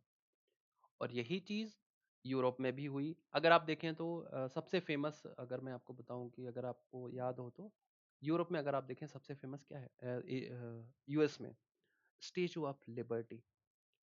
वहां भी एक महिला ही है जिसने मशाल लिया हुआ है और साथ ही साथ उसका नाम है स्टेचू ऑफ लिबर्टी, यानी कि स्वतंत्रता की प्रतिमा, एक स्त्री की प्रतिमा। तो एक स्त्री के तौर पर लोगों ने अपने प्रतीक को चुना। ठीक है। अब देखिए फ्रांस जो क्रांतिकारी जो तिरंगे से पहचाना जाता है प्रतिमा के पास अभी अभी पहुंचा है, उसके पीछे जर्मनी के लोग हैं काला लाल और सुनहरा झंडा थामे हुए। यह दिलचस्प है कि जिस समय सारियों ने यह छवि निर्मित की, जर्मन लोग तब तक एक संयुक्त राष्ट्र का हिस्सा नहीं बने थे। जो झंडा थामे हुए हैं वो 1848 के उदारवादी उम्मीदों की अभिव्यक्ति है, जिसमें अनेक जर्मन भाषी रियासतों का एक प्रजातांत्रिक संविधान के अंतर्गत एक राष्ट्र राज्य में गठित करने की चाह थी। राष्ट्र राज्य वो चीज होती है जिसमें एक राज्य जिसमें राष्ट्र प्रेम की भावना ओतप्रोत हो, वो होता है राष्ट्र राज्य। ठीक है, जैसे कि हमारा भारत जो है वो एक राष्ट्र राज्य है। ठीक है, इसको राज्य भी तो बोल सकते थे, तो इसको राष्ट्र राज्य क्यों बोलते हैं? तो राष्ट्र राज्य बोलने का सिंपल सी चीज है कि राज्य जो होता है ना, सिंपल सा अगर जो राज्य होगा ना उसमें क्या होगा, बाउंड्रीज होंगी, सीमाएं होंगी, मतलब जमीन की सीमाएं होंगी, लोग रह रहे होंगे, वहां राजा होगा। लेकिन लोगों में राष्ट्र के प्रति प्रेम हो ये जरूरी नहीं है, क्योंकि लोगों में अधिकतर राजा के प्रति प्रेम होगा। और सीधी बात है, क्योंकि राजा कितने दिन तक है पता नहीं, कल को कोई और आ गया फिर आपको राजा के प्रति प्रेम दिखाना पड़ेगा। तो पहले ऐसे ही होता था कि जिस राजा के अंदर रहते थे हम उसी राजा का पर अपना प्रेम दिखाते थे, और जहां भी आक्रमण करता था वहां चले जाते थे, वो सारी चीजें होती थी, राजा ही सब कुछ था। लेकिन जब राष्ट्र की अवधारणा आई तो उसको समझिए कि कैसे। ये देखिए अर्नेस्ट रेनन है, वो क्या कहते हैं राष्ट्र के बारे में? एक राष्ट्र लंबे प्रयासों से त्याग और निष्ठा का चरम बिंदु होता है। ठीक है, तो ये डिफरेंस है राज्य और राष्ट्र राज्य में। शौर्य वीरता से युक्त अतीत, मतलब अपना इतिहास शौर्य और वीरता से भरा हुआ हो, क्या भारत का है? हाँ, बिल्कुल है। महान पुरुषों के नाम और गौरव, यह वह सामाजिक पूंजी है जिस पर एक राष्ट्रीय विचार आधारित किया जाता है। क्या हमारे देश में ऐसा है? महान पुरुष हैं, गौरव, महान पुरुषों का गौरव है और उस पर राष्ट्रीय विचार आधारित है? जी बिल्कुल है। अतीत में समान गौरव का होना, जो कि है। वर्तमान में एक समान इच्छा संकल्प का होना, बिल्कुल है। वर्तमान में भी है कि नहीं? हम 2047 तक भारत को बना रहे हैं ना नंबर 1, तो है। साथ मिलकर महान काम करना, आगे करने की इच्छा, एक जन समूह होने के लिए जरूरी शर्त है। अतः यह एक लार्ज स्केल सोलिडेटरी है। ठीक है, तो ये चीज होती है एक राष्ट्र। ठीक है, तो शायद आप समझ गए होंगे कि राष्ट्र और राज्य, सिर्फ राज्य और राष्ट्र राज्य में क्या अंतर है। ठीक, आगे देखते हैं पैरा जो नेक्स्ट है उसमें कि इस अध्याय में कई ऐसे विषय उठाए जाएंगे जिसकी काल्पनिक अभिव्यक्ति सारियो ने, फेडरिक सारियो, बार बार बोलना इस शब्द को, ठीक है, फेडरिक सारियो। क्यों? क्योंकि एग्जाम में आपके ये ऑब्जेक्टिव टाइम में प्रश्न आ जाएगा कि जो चित्र बनाया है वो किसने बनाया है। तो किसने बनाया है? फेडरिक सारियो ने। 19वीं सदी के दौरान, अब ये एक चीज और जो बाकी रह गई है इसको समझ लीजिए, सारे बच्चे तो नहीं, कुछ बच्चों को ये कंफ्यूजन रहता है कि ये जो सदी 19वीं सदी होती है उसका क्या मतलब होता है, क्योंकि 20वीं सदी, 21वीं सदी, 19वीं सदी में समझ नहीं पाते हैं कि कैसे इसको समझें। तो देखिए भाई, सिंपल सी बात, 19th सेंचुरी, ठीक, जब 19वीं सदी की बात होगी, हाँ हाँ हाँ, ओके, यहाँ पे आपको समझा देता हूँ। जब भी 19वीं सदी की बात होगी, ठीक, तो 1800 से लेकर के, सन 1800 से लेकर के 1900 तक, बीच में जो भी सन आएंगे, ठीक है, इस बीच के ड्यूरेशन का जो भी समय होगा उसको 19वीं सदी कहा जाएगा। जब 1900 से लेकर के 2000 ईस्वी तक के बीच की कोई भी घटना कही जाएगी वो कही जाएगी 20वीं सदी में, मतलब हम इसको काउंट करते हैं। ठीक, ऐसे ही अभी देखिए क्या चल रहा है। अभी अगर आप देखेंगे तो चल रहा है 2026। अब 2026 में हम किस सदी में हैं, खुद बताइए। तो ये सदी कौन सी होगी? 20 से लेकर के 21 के बीच की है, तो क्या है ये? 21वीं सदी। ठीक है, तो ऐसे आप समझेंगे। तो 19वीं सदी का मतलब ये नहीं कि सन 1901 2 3 4 चल रहा था, नहीं, 19वीं सदी का मतलब है कि सन 1800 समथिंग चल रहा था। ठीक, हाँ। तो 19वीं सदी के दौरान राष्ट्रवाद एक ऐसी ताकत बनकर उभरा जिसने यूरोप के राजनीतिक और मानसिक जगत में भारी परिवर्तन ला दिए। इन परिवर्तनों से अंततः यूरोप के बहुराष्ट्रीय वंशीय साम्राज्यों का स्थान पर राष्ट्र राज्य का उदय हुआ। आप समझ गए इसका मतलब? यूरोप में लंबे समय से एक ऐसे आधुनिक राज्य की गतिविधियां और विचार विकसित हो रहे थे जिसमें स्पष्ट रूप से परिभाषित क्षेत्र पर प्रभुसत्ता एक केंद्रीय शक्ति की थी, राजा, जो कि हमेशा एक ही केंद्र पर होता था, राइट। लेकिन राष्ट्र राज्य में न केवल उसके शासकों बल्कि उसके अधिकांश नागरिकों में एक साझा पहचान का भाव और साझा इतिहास या विरासत की भावना थी। साझेपन की यह भावना अनंत काल से नहीं थी, यह संघर्षों और नेताओं तथा आम लोगों की सरगर्मियों से निर्मित हुई थी। यह अध्याय उन विविध प्रक्रियाओं पर प्रकाश डालेगा जिनके तहत 19वीं सदी में यूरोप में राष्ट्र राज्य और राष्ट्रवाद अस्तित्व में आए। ठीक है, अब आप इसको अगर आप एग्जाम्पल के तौर पर भारत में भी देखें, देखो इनका मतलब मैं आपको ऑलरेडी बता चुका हूं, तो टेंशन लेने की जरूरत नहीं है। ठीक, ये चीज जरूर आप याद कर लेना, ये परीक्षा में बहुत इंपॉर्टेंट है कि राष्ट्र, या तो अर्नेस्ट रेनन के हिसाब से पूछ लिया जाएगा कि राष्ट्र क्या है उनके हिसाब से, या आपसे भी पूछा जाएगा कि भाई राष्ट्र की परिभाषा आपके हिसाब से क्या है राष्ट्र राज्य की। तो इसको जरा थोड़ा सा आईएमपी में लिख के रखना। ठीक है, इतना बड़ा नहीं, बस आप यहाँ तक समझे। ठीक है, ये सब जरूरी शर्तें हैं। राष्ट्र एक व्यापक सोसाइटी है, इसका लिख सकते हैं। अलग से मैं आपको नोट्स दे दूंगा, कोई दिक्कत की बात नहीं है। अब समझिए ये एग्जाम्पल के तौर पर, यूरोप यूरोप पे मत जाइए बार बार, मैं आपको भारत पे इसलिए समझा रहा हूँ ताकि आपको आसानी से बात समझ में आए। भारत में क्या था, जब अंग्रेज आए तो क्या हुआ कि एक मराठा साम्राज्य था। ठीक है, दक्षिण भारत के अलग अलग साम्राज्य थे। ठीक, केरल में अलग, और बाकी जगहों पे अलग। उत्तर भारत में देखें तो दिल्ली में कोई अलग राज्य था। ठीक है, इसके अलावा आसाम साइड अलग था कुछ, उड़ीसा में अलग था कुछ, मालवा क्षेत्र में कोई अलग राज्य था, ठीक है। ऐसे करके सभी राज्य अलग अलग थे, ठीक है। हरियाणा में देखें तो अलग था, गुजरात में देखें तो अलग था। अब होता क्या था इसमें, जो सारी जनता है वो अपने राजा के प्रति उत्तरदायी होती थी। मराठा राज्य के लोग सिर्फ और सिर्फ मराठा के प्रति उत्तरदायी थे। लेकिन क्या भारत सिर्फ महाराष्ट्र तक सीमित था? नहीं। दक्षिण भारतीय लोग अपने राजा के ऊपर डिपेंडेंट थे, अपने राजा को सपोर्ट करते थे। तो क्या भारत सिर्फ दक्षिण भारत में था? नहीं। दिल्ली के लोग दिल्ली के राजा को सपोर्ट करते थे। क्या भारत सिर्फ दिल्ली है? आसाम के लोग सिर्फ आसाम के राजा को सपोर्ट करते थे। क्या पूरा भारत आसाम है? नहीं, उड़ीसा। इसी तरीके से सभी जो जनता थी ना, वो सिर्फ और सिर्फ अपने राजा से ही प्रेम दिखाती थी और उसी के प्रति उत्तरदायी थी। लेकिन क्या हुआ, इसी का फायदा उठाते हैं विदेशी, और इसी की वजह से भारत में क्या हुआ, अंग्रेज आ गए। क्योंकि लोगों को राष्ट्र पता ही नहीं था कि उनका जो राष्ट्र है वो पूरा भारत है। पूरे भारत में कोई कहीं भी घुसेगा हम उसको मारेंगे, या हमारे जमीन पर घुस रहा है, इसलिए हमें एकता लानी पड़ेगी, हमें एक रहना पड़ेगा। अंग्रेज जब स्टार्टिंग में गोवा में आए, पुर्तगाली आए सबसे पहले, सॉरी, उसके बाद जब अंग्रेज आए, जब बंगाल में कहीं भी, तो जब बंगाल में कुछ होता था तो यहाँ के लोगों को कोई मतलब होता नहीं था, गुजरात के लोगों को। क्यों? क्योंकि भारत में राष्ट्र प्रेम नहीं था उस समय पे, राज्य प्रेम था। तो गुजरात के राजा को कोई मतलब नहीं था कि बंगाल में कोई क्या कर रहा है। अब जब यहाँ पे धीरे धीरे बस्ती बन गई अंग्रेजों की, तो उन्होंने क्या किया, बंगाल से शुरू किया उड़ीसा आना। अब उड़ीसा के राजा को भी उस समय तक मतलब नहीं था, क्यों? क्योंकि बंगाल में क्या हो रहा है हमको क्या मतलब, ठीक है। अब उड़ीसा ने भी ध्यान नहीं दिया। अब धीरे धीरे उन्होंने उड़ीसा को कैप्चर कर लिया। उड़ीसा को कैप्चर करने के बाद फिर वो धीरे धीरे आए, बोले चलो मध्य प्रदेश का एरिया कवर करो। फिर धीरे धीरे उन्होंने असम कवर किया, दिल्ली कवर किया, दक्षिण भारत पहुंचे, मराठा पहुंचे, गुजरात पहुंचे, और धीरे धीरे पूरे भारत को कैप्चर कर लिया। किस वजह से हुआ? क्योंकि राष्ट्र के प्रति प्रेम नहीं है, राष्ट्रवाद नहीं था।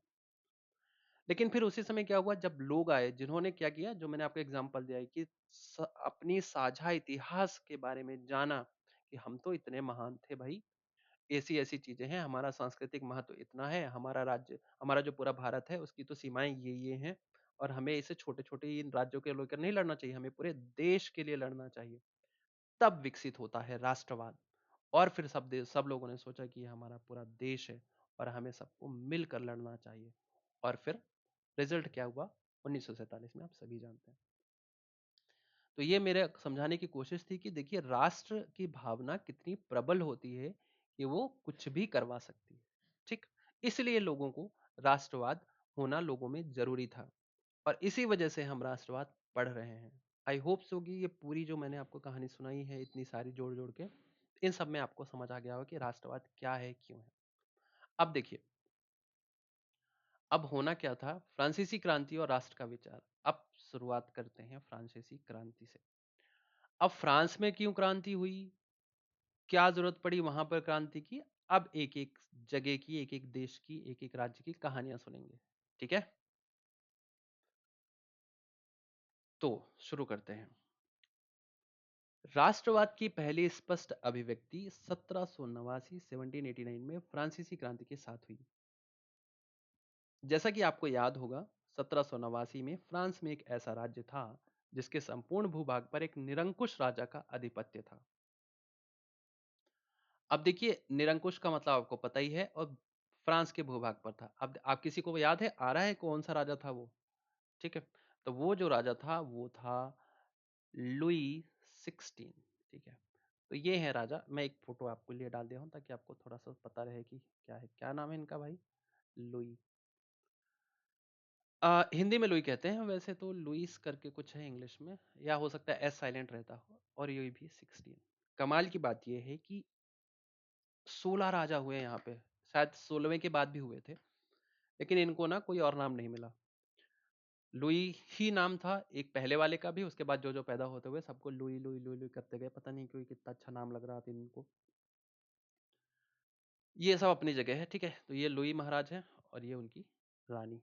रानी का नाम क्या है, एंतोर्टे, एंटोर्टे, ऐसा कुछ बोलते हैं इनको, ठीक है, मैरी एंटोर्टे। अब देखिए क्या था, ये महाराज बहुत ही निरंकुश थे, ठीक है, बहुत ही ज्यादा निरंकुश, यानी कि कोई जनता से मतलब नहीं था उसको, क्या राज्य में हो रहा है, बस उनको चाहिए था कि भाई हमारा सब कुछ काम बढ़िया से चलता रहे, जनता को क्या फर्क पड़ता है, वो गरीब हो, भुखमरी हो, क्या कुछ नहीं। तो हुआ क्या कि ना, एक ऐसा समय आया जब फ्रांस में भुखमरी जैसे हालात हो गए, ना खाने को कुछ था, ना पीने को कुछ था, जनता बहुत ही एकदम त्रस्त हो गई थी। ऐसे समय पे जो एक इनकी जो रानी थी, ऐसा कहते हैं, ठीक है, ये बस आपको कहानी बता रहा हूँ ताकि आपको ये जो लुई है इसके बारे में थोड़ी सी आपको दिमाग में बैठा रहे कि लुई कौन था। बोरबोन साम्राज्य है, बोरबोन साम्राज्य के ये राजा थे। बोरबोन जो वंश है, जैसे अपने यहाँ नहीं होता मुगल वंश, हर्यक वंश, मौर्य वंश, ऐसे ही ये थे एक बोरबोन वंश के राजा। तो हुआ क्या कि वहां पे जब लोग भुखमरी से एकदम पीड़ित हो गए, तो ये रानी तो अब महल के अंदर रहती थी, तो रानी को पता ही नहीं था कि बाहर क्या चल रहा है। एक दिन क्या हुआ, पूरी जनता जो है वो सीधे महल को घेर ली सामने आकर के कि भाई महाराज, अब तो भाई कुछ नहीं हो सकता, हमको तो खाने को अनाज दो, और हम तो भूखे मर रहे हैं, राजा की अय्याशियां चल रही हैं, हम यहाँ भूखे मर रहे हैं। तो जब रानी तक ये बात पहुंची, तो रानी पहुंची पब्लिक के सामने, और रानी को क्या था, केक खाने का बहुत शौक था। तो रानी ने कहा कि सब जनता बोले कि भाई खाने के लिए रोटी नहीं है, महारानी कृपा करें, हमारे पास तो खाने के लिए रोटी नहीं है, ना बारिश है ना कुछ हुई है। अब रानी इतनी मासूम, वो क्या कह रही है कि खाने के लिए रोटी तो मेरे पास भी नहीं है, पर मैं केक खाती हूँ। आपके पास रोटी नहीं है, आप भी केक खाइए। मतलब उसको इतना नहीं समझता कि भाई तुम्हें तो मतलब सजा करके केक मिल रहा है, कि रोटी खाने की जरूरत नहीं है तुमको, इसलिए तुम केक खा रही हो। पर उन बेचारों के पास तो रोटी ही नहीं है।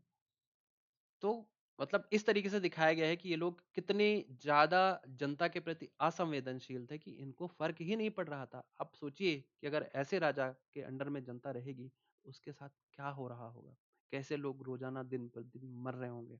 तो ऐसे में लोगों के प्रति गुस्सा जो है वो बहुत ज्यादा भर गया था, और इसी ने जन्म दिया क्रांति को। क्रांति का मतलब क्या होता है? क्रांति का मतलब होता है कि भाई सब मिलकर के किसी एक चीज के विरुद्ध आवाज उठाते हैं या बदलाव करते हैं, तो वो होती है क्रांति।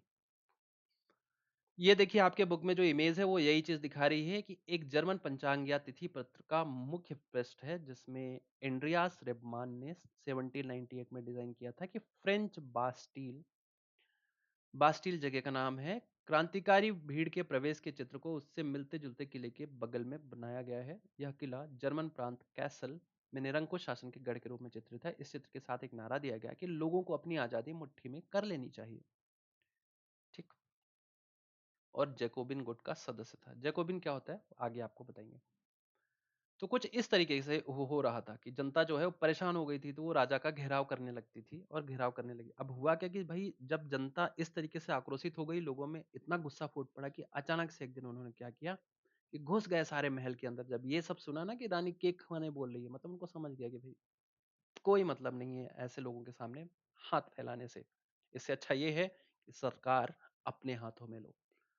सारी जनता पूरा महल के अंदर घुस गई, राजा रानी को पकड़ लिया, लुई को पकड़ा, उसकी बीवी को पकड़ा, और दोनों को फांसी में लटका दिया। और इस तरीके से बोरबोन साम्राज्य के लुई 16 का अंत हो गया। और यही है फ्रांसीसी क्रांति। कि जैसे ही अंत हुआ उसके बाद लोगों ने समझा और बनाया क्या, एक जनता का शासन, प्रजातंत्र। ठीक। तो कुछ इस तरीके की कहानी है। अब देखिए इसको थोड़ा सा पढ़ भी लेते हैं, क्यों? क्योंकि अगर आप बुक पढ़ेंगे ना, तो ऐसा नहीं है, मैं पीपीटी से भी समझा सकता हूँ, लेकिन बुक आपके पास हमेशा रहेगी। और बुक में जब आप लाइन टू लाइन पढ़ते हैं ना, तो कुछ भी चीज ऐसी मिस नहीं हो पाती, जिससे ऑब्जेक्टिव टाइप क्वेश्चन आपके एग्जाम में बन सकते हैं। ठीक है। और कोई कहानियों से लिंक करना भी आसान होता है, क्योंकि आपकी किताबों में इतनी कहानियां हैं कि आपके दिमाग में याद रहेंगी। अगर आप सिर्फ नोट्स पढ़ेंगे ना, तो नोट्स में कहानियां नहीं होती हैं, और इतिहास कहानियों से याद रहता है। फ्रांसीसी क्रांति से जो राजनीतिक और संवैधानिक बदलाव हुए हुए ना, बदलाव, राजा हट गया, कौन आया? प्रजातंत्र, जनता का शासन। उनसे प्रभुसत्ता राजतंत्र से निकलकर फ्रांसीसी नागरिकों के समूह में हस्तांतरित हो गई। हस्तांतरित का मतलब समझते हैं ना, एक हाथ से दूसरे हाथ में जाना। क्रांति ने घोषणा की कि अब लोगों द्वारा राष्ट्र का गठन होगा, और वे ही उसकी नियति तय करेंगे। ठीक है, इसीलिए हुई थी क्रांति। प्रारंभ से ही फ्रांसीसी क्रांतियों ने ऐसे अनेक कदम उठाए जिससे फ्रांसीसी लोगों में एक सामूहिक पहचान की भावना पैदा हो सकती थी। अब सामूहिक पहचान के लिए जैसे होता है ना, राष्ट्रीय ध्वज, राष्ट्रीय प्रतीक, ऐसी चीजें होती हैं। वैसे ही उनके पास एक चीज थी, पितृभूमि। हमारे देश में आपने सुना है शब्द मातृभूमि? तो वहां पर क्या था? पितृभूमि। वहां तक जैसे पितृ सत्तात्मक जो समाज है उसमें अधिकतर पितृभूमि ही कहा जाता है। वो लोग जो विदेशों में आप देखेंगे ना, वहां पर ला पैट्रिये, ये फ्रांसीसी वर्ड है, ठीक है। और नागरिक का ले सिटियोन, ना सिटोयन, और ला पैट्रिये। तो ये जो दोनों शब्द है, पितृभूमि और नागरिक, जैसे शब्द थे वो सिर्फ इसीलिए थे कि भाई जिससे राष्ट्र प्रेम की भावना और मजबूत हो जाए। जैसे विचारों ने एक संयुक्त समुदाय के विचार पर बल दिया जिसे एक संविधान के अंतर्गत समान अधिकार प्राप्त थे। अतः एक नया फ्रांसीसी झंडा तिरंगा। अब देखिए, जब भी कोई राज्य बनता है ना तो उसके लिए झंडा बहुत जरूरी रहता है। वो चुना गया जिसने पहले के राष्ट्रध्वज की जगह ली। स्टेट जनरल का चुनाव सक्रिय नागरिकों के समूह द्वारा किया गया। उसका नाम बदलकर नेशनल असेंबली कर दिया। यानी पूरा का पूरा बदलाव हो रहा है। नई स्तुतियां रची गई। स्तुतियों का क्या मतलब है? नई नई जो जैसे होता है ना राष्ट्रगान। हमारे देश में जब पहले थोड़े ना था राष्ट्रगान, जब राजा होते थे, होता भी रहा होगा तो वो अलग से रहा होता होगा। लेकिन जैसे ही जब भारत बना तो क्या हुआ? एक राष्ट्रगान हुआ, जनगण मन, वंदे मातरम हुआ। तो ये स्तुतियां हैं जो राष्ट्र के लिए लिखी जाती हैं। जैसे ब्रिटेन में चलता है जो क्वीन के लिए कोई है उनकी स्तुति अलग से, तो वो चीज होती है। शपथें ली गई, ठीक है। शहीदों का गुणगान हुआ, और यह सब राष्ट्र के नाम पर हुआ। एक केंद्रीय प्रशासनिक व्यवस्था लागू की गई जिसने अपने भूभाग में रहने वाले सभी नागरिकों के लिए समान कानून बनाए। जनता इसीलिए तो परेशान थी, उसको समान कानून ही तो नहीं मिल रहा था, क्योंकि अधिकारी और राजा लोग तो अच्छा से जी रहे थे और गरीब लोग बहुत बुरी तरीके से जी रहे थे। आंतरिक आयात निर्यात शुल्क समाप्त किए गए और भार तथा नापने की समान व्यवस्था की गई। क्षेत्रीय बोलियों को हतोत्साहित किया गया और पेरिस में फ्रेंच जैसी बोली और लिखी जाती थी, वही राष्ट्र की भाषा। अब देखो, इसको बहुत जरूर अच्छे से समझिए, यहां से यहां तक की ये चीज आपके लिए बहुत जरूरी है समझना, ठीक। जो आपको इंपॉर्टेंट लगेगा आप अपनी बुक में पेंसिल से कर सकते हैं, ठीक है। ये सारी चीजें मैं मिटा सकता हूँ, इसलिए मैं इससे कर रहा हूँ। आप अपने से कुछ मत कर देना अपने बुक में, ठीक है। अब देखिए, सबसे पहले सभी लोगों के लिए समान कानून। समान कानून तो पढ़ लिया हमने, ठीक है, कि समान कानून हो गया, चाहे गरीब हो चाहे अमीर हो, सबके लिए कानून समान, ठीक। ये हो गया। दूसरी चीज क्या है? आयात निर्यात शुल्क समाप्त किए गए। अब जैसे मैंने आपको बताया ना कि जब अलग अलग छोटे छोटे राज्य होते हैं ना, तो जैसे भारत के समझिए, अगर ऐसा नहीं होता तो देखिए, अगर भारत में मध्य प्रदेश एक अलग राज्य अलग देश होता, महाराष्ट्र एक अलग देश होता, ये जैसे पहले पुराने समय में थे, तो क्या होता था कि कोई व्यक्ति मध्य प्रदेश से महाराष्ट्र जा रहा है तो उसको टैक्स देना पड़ रहा था अलग से, ठीक है। हालांकि अभी भी होते हैं स्टेट टैक्सेस, लेकिन पहले क्या होता था कि बहुत छोटे छोटे, उसको और छोटे लेवल पे आप समझिए, जैसे कि छोटे छोटे राज्य होते थे। जैसे मान लो एक राज्य हो गया, कोई छोटी डिस्ट्रिक्ट को मैं मान लेता हूँ कि जैसे मैं मध्य प्रदेश का हूँ, मैं मध्य प्रदेश की बात करता हूँ। इंदौर है, इंदौर है, फिर भोपाल है, मध्य प्रदेश में आसपास के जो जिले हैं, देवास है, उज्जैन है।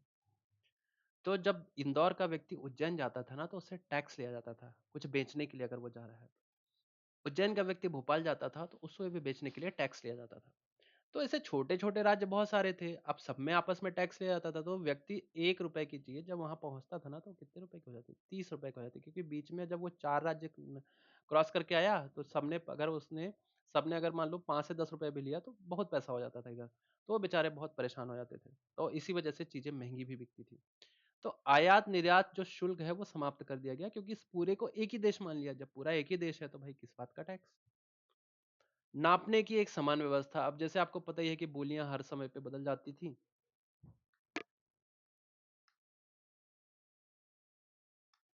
सॉरी। तो क्या होता था कि बोली जो है, हर एक दो कदम पे बोलियां बदल जाती थी।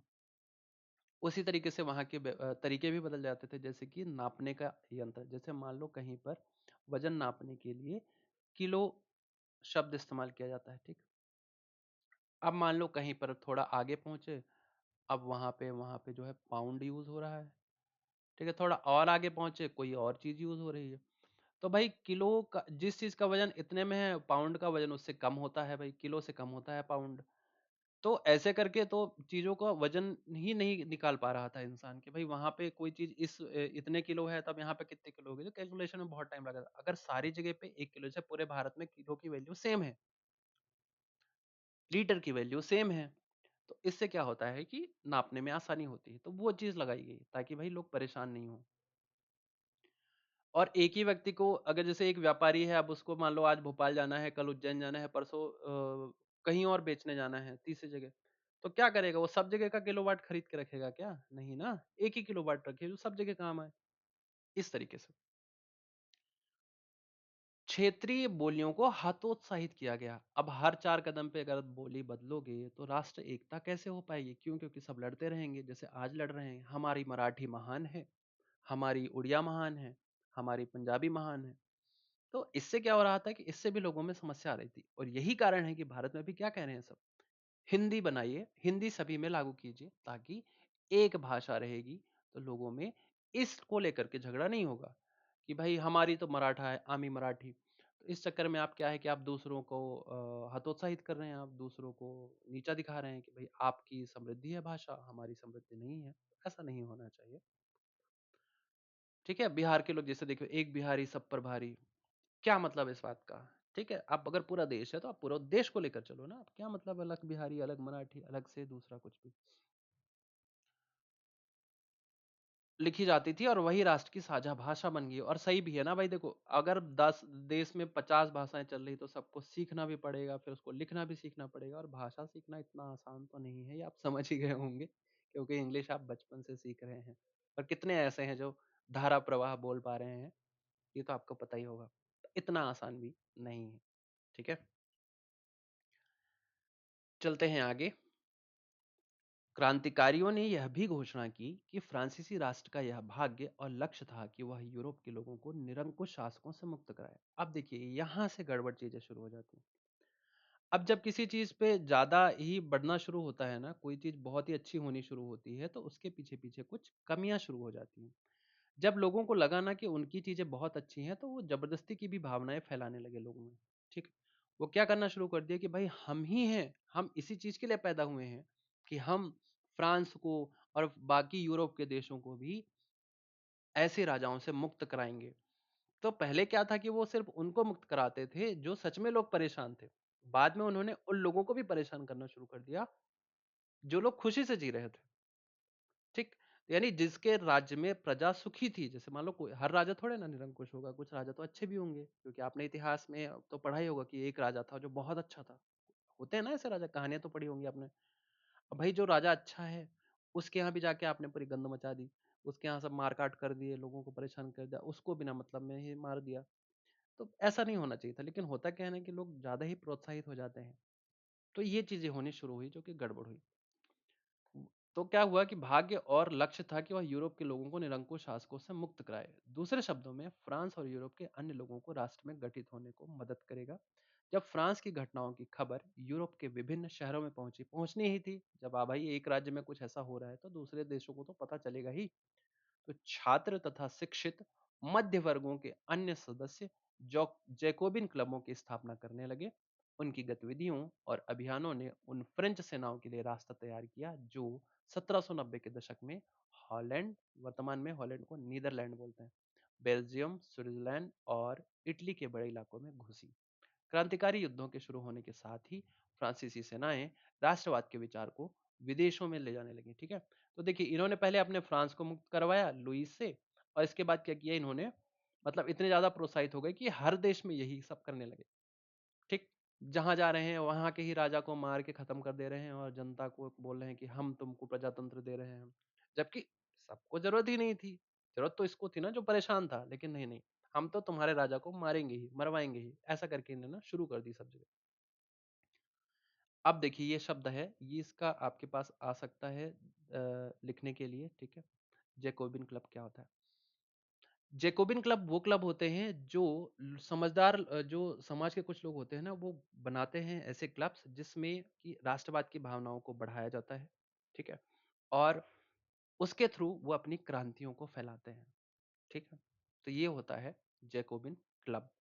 ये देखिए, ये था ना जर्मन के जैकोबिन गुट का था। तो जैकोबिन गुट वही गुट होते हैं जो कि राष्ट्र प्रेम की भावनाओं को बढ़ाते हैं, ऐसे ग्रुप होते हैं। तो देखिए, अब इसमें एक शब्द और आया है जो है मध्य वर्ग, शिक्षित मध्य वर्ग। तो इसको भी थोड़ा समझ लीजिए। इसके लिए मैंने आपको एक इमेज भी रखी है, ठीक है। यूरोप में एक ऐसी सोसाइटी थी, या अधिकतर देशों में ऐसी सोसाइटीज होती हैं। एक होता है हायर क्लास, जो कि ये है। एक होता है मिडिल क्लास, और एक होता है लोअर क्लास। पहले क्या होता था कि दो क्लास ही अधिकतर होते थे, ये हायर क्लास और एक होता था लोअर क्लास। लेकिन जब क्रांति शुरू हुई तो लोगों में और समझ विकसित हुई। तो जब लोगों में समझ विकसित हुई तो लोगों में मध्यम वर्ग शुरू हुआ, जो कि क्या होते हैं, व्यापारी, वकील, शिक्षक, डॉक्टर और छोटे अधिकारी। बड़े अधिकारी जो होते हैं वो तो इधर चले जाते हैं, है ना, शासक, अभिजात, बड़े जमींदार और उच्च अधिकारी, तो ये हो जाते हैं हायर क्लास। ठीक है, रहन सहन देखिए आप हायर क्लास का, फिर मिडिल क्लास का, और फिर ये लोअर क्लास का। निम्न वर्ग कौन से होते हैं भाई? कठिन श्रम, कम मजदूरी पर निर्भर जीवन, गरीबी, अशिक्षा, सुरक्षित परिस्थितियां, सामाजिक और राजनीतिक अधिकारों की कमी, क्योंकि इनमें ज्ञान नहीं रहता इसलिए बेचारे पीछे रह जाते हैं। सादगीपूर्ण लेकिन सम्मानजनक जीवन होता है मिडिल क्लास का।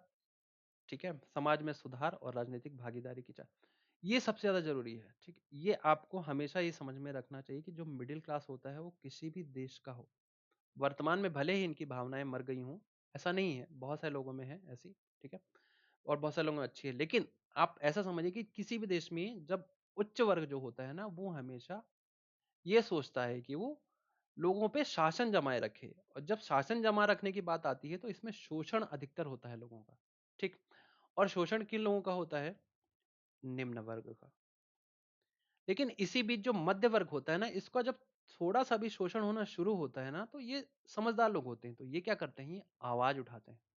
ठीक है, समाज में सुधार करने की कोशिश करते हैं, राजनीतिक भागीदारी सोचते हैं। उनको लगता है कि अच्छा ये शोषण कर रहा है, चलो हम खुद ही राजनीति में भागीदारी कर लेते हैं। ठीक है, तो आपने सुना भी होगा बहुत, और अगर आप बड़े होंगे तो आपको पता चलेगा कि बहुत सारे ऐसे भी लोग हैं जो पहले कुछ नहीं करते थे, सिर्फ शिक्षक थे, टीचर थे, डॉक्टर थे, और बाद में उन्होंने पॉलिटिक्स में एंट्री ली और समाज को बदलने की कोशिश की। वर्तमान में अगर आप देखें तो जैसे एक्टर हैं, विजय थलपति विजय, वो उन्होंने सोचा कि समाज में बदलाव लाना चाहिए और उन्होंने फिर राजनीति में एंट्री ले ली, तो वो इस वर्ग में चले गए। ठीक है, पहले वो इस वर्ग में थे। तो इस तरीके से क्या होता है कि लोग अदल बदल के चले जाते हैं। ठीक है, तो मुझे लगता है कि आपको ये सोसाइटी समझ में आ गई होगी। ये सोसाइटी सिर्फ यूरोपियन नहीं है, हर देश में ऐसी सोसाइटीज होती हैं। अब देखिए, यहां तक कि आपकी बात होती है कंप्लीट। अब समझते हैं आगे की चीज जो है नेपोलियन। इस राजा का नाम आपने बहुत सुना होगा। तो देखिए, इस कहा आपकी जो फ्रांसीसी क्रांति है, इसमें दो राजा के बारे में आपको जानना जरूरी था। एक तो था लुइस 16, दूसरे हैं नेपोलियन। ठीक है, नेपोलियन का पूरा नाम क्या है? Napoleon Bonaparte. इसको मैं आपको अच्छे से समझा देता हूँ। पहले आप ये समझिए कि नेपोलियन के नियंत्रण में जो विशाल क्षेत्र आया, वहां उसने अनेक सुधारों की शुरुआत की जिन्हें फ्रांस में पहले से आरंभ किया जा चुका था। ठीक, तो समझते हैं थोड़ा सा नेपोलियन के बारे में। ठीक, यहाँ पर अगर आप देखें, मैंने प्रेजेंटेशन में आपको परिभाषा में बता ही दिया था। ठीक है, नेपोलियन बोनापार्ट ने 1799 में तख्ता पलट के जरिए फ्रांस की सत्ता संभाली। ठीक है, अब हुआ क्या, जैसे जैसे मैंने आपको बताया, फ्रांस का राजा कौन था? लुई 16। उसके समय पे लोगों ने क्रांति करी और राजा की शक्तियां छीन ली और उन्हें फांसी दे दी। ये कहानी आपको पता है। इसके बाद हुआ जैकोबिन शासन, जो कि जैकोबिन क्लब, जो मैंने आपको बताया। ठीक, जैकोबिन क्लब में क्या हुआ कि लुई 16 के अंत के बाद जैकोबिन्स ने सत्ता संभाली। वही लोग जो चाहते थे कि बदलाव हो, और इस तरीके से बदलाव करना शुरू कर दिए कि भाई जिसको जरूरत थी उसका तो किया ही, जिसको जरूरत नहीं थी उसको भी मार पीट के खत्म कर दिया। तो उसको क्या कहा गया? आतंक का राज्य। ठीक है, और ये आतंक का राज्य सिर्फ यहाँ पर परिभाषा में नहीं लिखी है, आपके बुक में भी एक फोटो है आतंक के राज्य की, दिखाते हैं आपको। ये देखिए, ये है आतंक का राज्य। देखिए बुक में जो है, ये आपका चित्र 4 है, उसमें क्या है, कार्ल कैप्सर फिट्ज ने इस रंगीन चित्र का विषय फ्रेंच सेनाओं द्वारा ज्वेब ज्वेब्रोकेन शहर पर कब्जा है।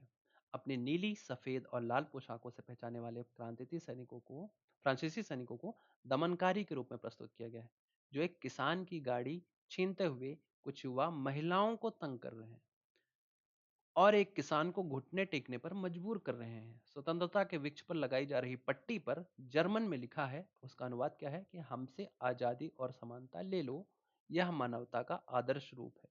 तो एक व्यंग है, ठीक है, फ्रांसीसियों के इस दावे पर व्यंग किया कि वे जिस इलाकों में जाते थे राजतंत्र का विरोध कर मुक्तिदाता बन जाते थे।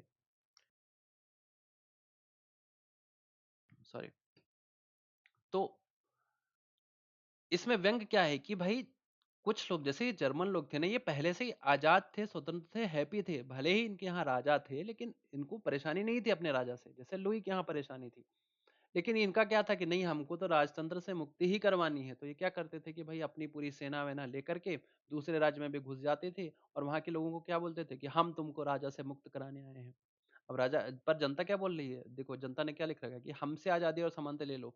मतलब हम पहले से ही जब आजाद और स्वतंत्र हैं तो तुम हमसे क्यों आजादी ले रहे हो, और ये मानवता का आदर्श रूप ऑलरेडी हम जी रहे हैं, तो तुम क्या जरूरत है आक्रमण करके हमारे राजा को मार रहे हो। इसीलिए इसको क्या कहा गया, इनके शासन को आतंक का राज्य, क्योंकि ये अति पर उतर गए थे, ठीक है, और अति किसी चीज की अच्छी नहीं होती। अब देखिए, इसके बाद हुआ डायरेक्टरी शासन, ये लगभग इन्हीं के जैसा था, ठीक है। तो रोबेस्पियर एक था जो उसने इस समय में सबसे ज्यादा आतंक फैला रखा था।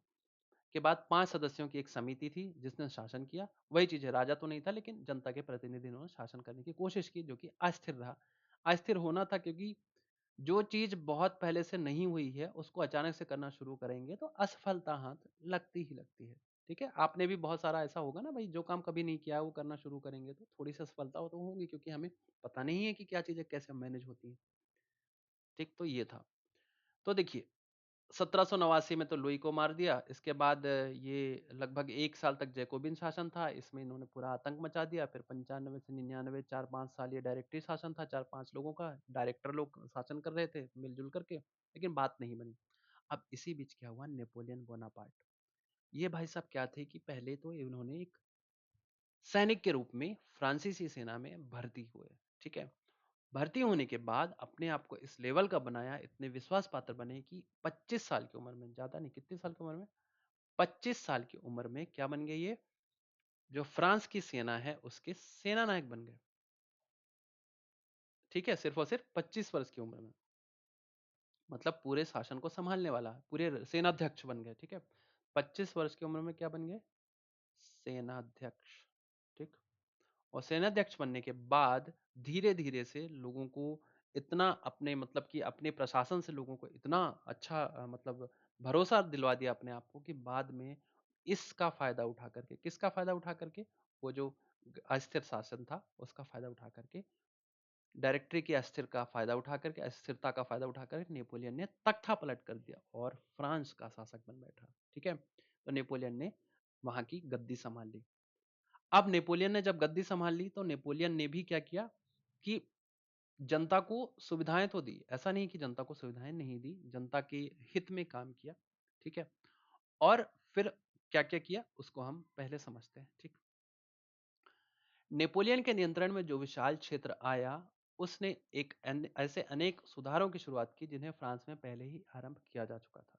ठीक है, फ्रांस में राजतंत्र वापस लाकर नेपोलियन ने निसंदेह वहां के प्रजातंत्र को नष्ट कर दिया। अब हुआ क्या कि नेपोलियन ने देखा कि भाई देखो राजतंत्र में क्या चल रहा है, अराजकता शुरू हो गई। राजतंत्र को हटाया और प्रजातंत्र लेकर के आए। प्रजातंत्र में ये जैकोबिन क्लब वालों ने पूरा मटिया मेट कर दिया, सबको मार पीट रहे हैं बिना मतलब में, दूसरे राज्यों पे आक्रमण कर रहे हैं, सेना का दुरुपयोग कर रहे हैं।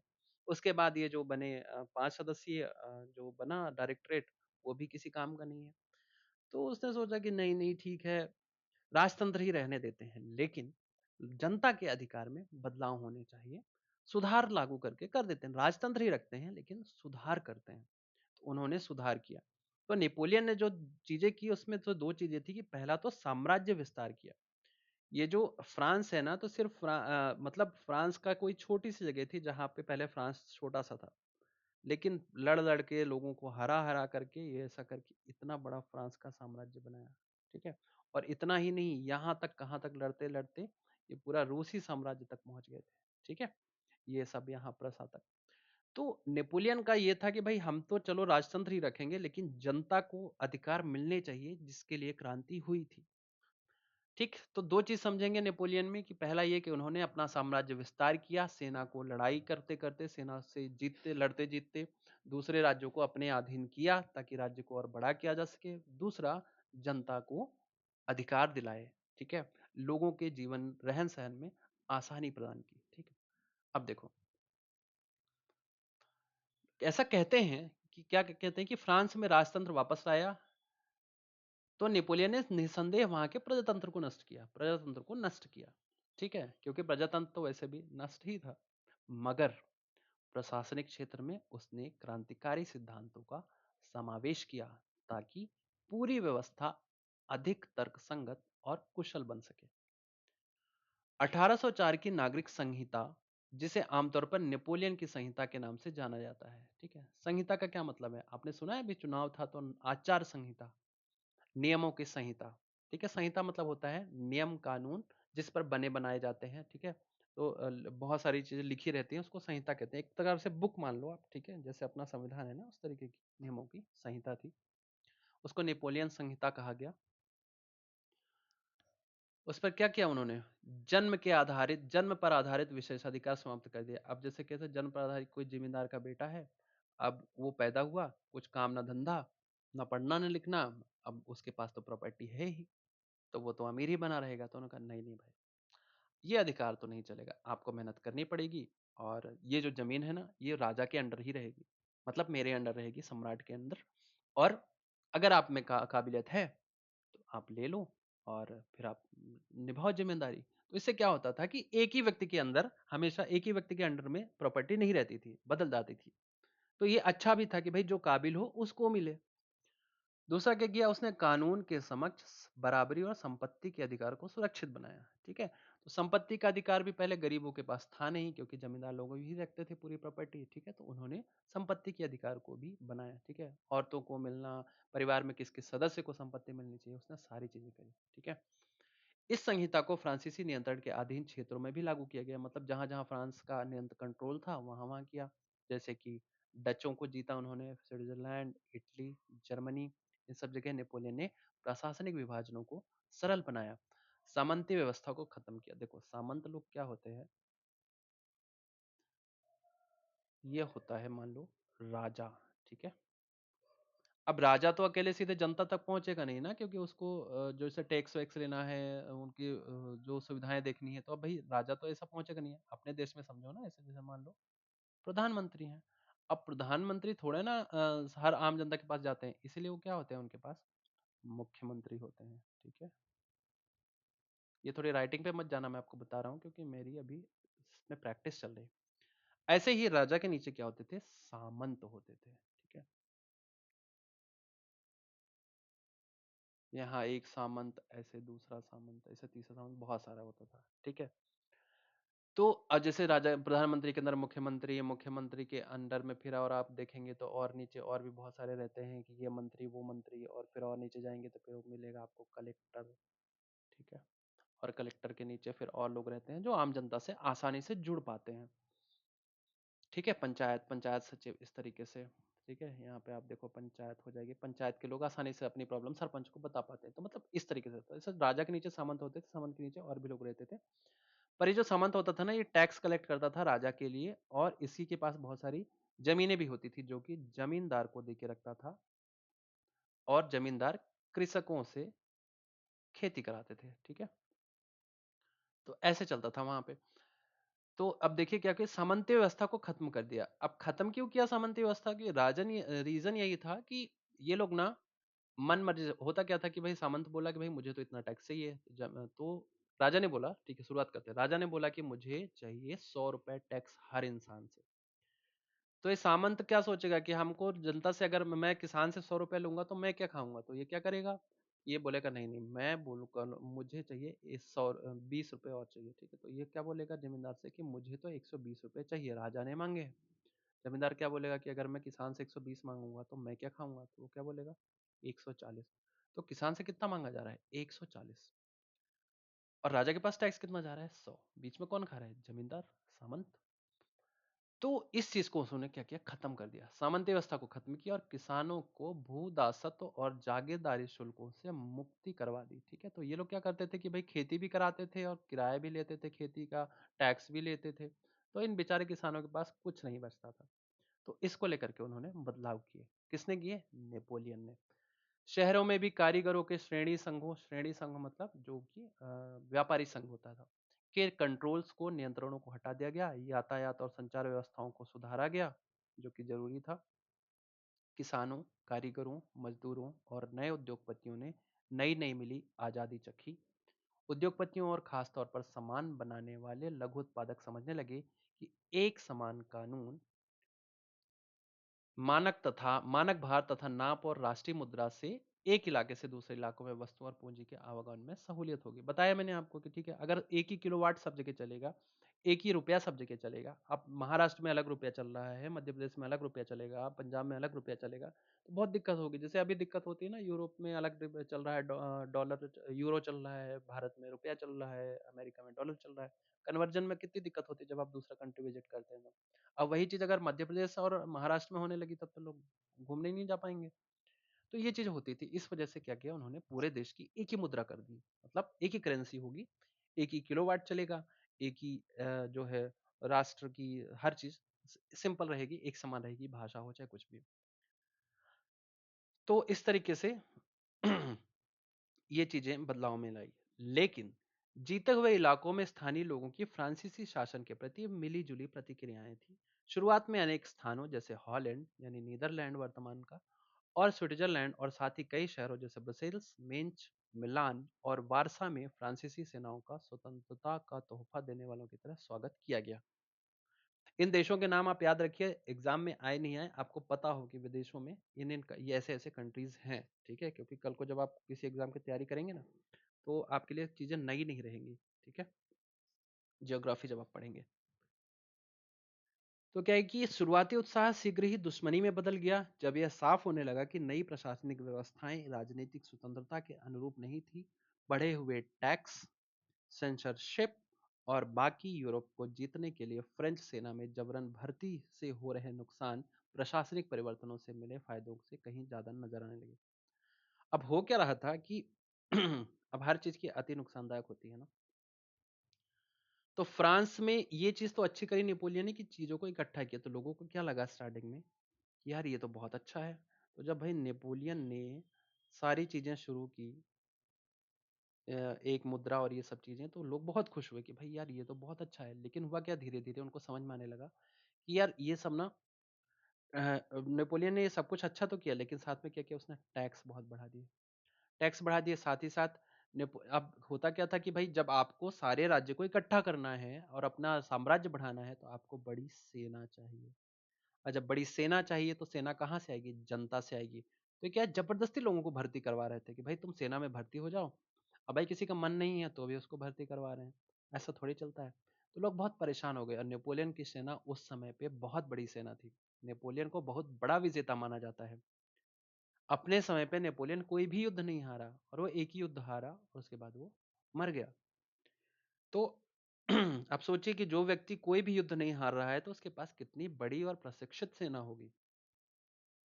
लेकिन कहते हैं ना कि होता है तो बुरा हो जाता है। तो नेपोलियन के साथ क्या बुरा हुआ कि नेपोलियन जो अति उत्साह के साथ सभी राज्यों को जीतते चले गए, और भाई साहब पहुंचे रसिया के किनारे। ठीक है, तो जो उस समय पे जो कंट्रीज थे, ब्रिटेन से मिले हुए कुछ प्रशा और दो तीन कंट्री थे, उससे मिलकर के लड़ना शुरू किया। अब था क्या कि उधर बर्फबारी ज्यादा होती थी। अब रूस में का एरिया तो आपने देखा है कि उधर बर्फबारी ज्यादा होती थी। तो वहां इनकी सेना जो है वो भूख प्यास से तड़प करके मर गई, क्योंकि घर से बहुत दिनों से दूर रह रहे थे। और नेपोलियन की जो महत्वाकांक्षा है वो कुछ ज्यादा ही थी। तो लोग मतलब लड़ नहीं पाए, सामना नहीं कर पाए, और सामने से दो तीन देश इकट्ठा हो गए। प्रसा इकट्ठा हो गया और इंग्लैंड इकट्ठा हो गया। ऐसे करके बहुत सारे देश इकट्ठे हुए और आपस में मिलकर के उन्होंने नेपोलियन को हरा दिया। ठीक, तो इस तरीके से जो नेपोलियन का युग है वो अंत हो गया। तो नेपोलियन का जो युग है वो अंत कब हुआ, ये देखते हैं। 1815 में नेपोलियन को जो है नेपोलियन का हार हो गया। ठीक है, 1815 में नेपोलियन की हार हुई, कहाँ हुई? वाटरलू, ठीक है, वाटरलू के युद्ध में, ठीक। तो वाटरलू आपको याद रखना है, ठीक। रुको अच्छे से लिख देता हूँ क्योंकि ये आपके एग्जाम में आएगा कि नेपोलियन किस युद्ध में हारा था, या तो वाटरलू युद्ध पूछेगा या तो कब हुआ था, तो ठीक है। तो वाटरलू युद्ध में हारा, अब किस युद्ध में हारा आपको याद रखना है, बहुत सिंपल सी ट्रिक है। मैंने आपको बताया ना उधर बहुत बर्फ पड़ती थी जहां वो हारा हो। तो आप ये समझ लो कि लोगों को ना जो ठंड में शीतलहर चलती है ना, तो वो लू लग गई वो वाली, तो कौन सी ठंड वाली, वाटर पानी वाली, ठीक है। तो बर्फ वाटर वाली लू लगी ना, इस वजह से उसकी सेना हार गई, ठीक। तो वाटर लू में हार गया वो, ठीक। तो ये समझ, ये जो है सिर्फ एक चित्र है कि भाई नेपोलियन को रिप्रेजेंट किया है कि एक डाकिया है, और डाकिया आते समय उसके जितने जीते हुए राज्य थे वो भी सब हारता हुआ चला आ रहा है। तो उसके पीछे जो चिट्ठियां हैं वो गिरती जा रही हैं, कि चिट्ठियों के रूप में क्या लिखा हुआ है कि राज्य गिरते जा रहे हैं उससे, मतलब छूट गए धीरे धीरे, क्योंकि वो हार गया वो, ठीक है।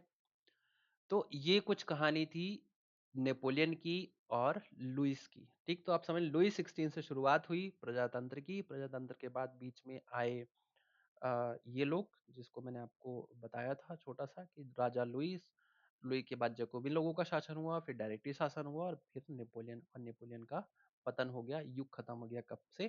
1815 से, ठीक।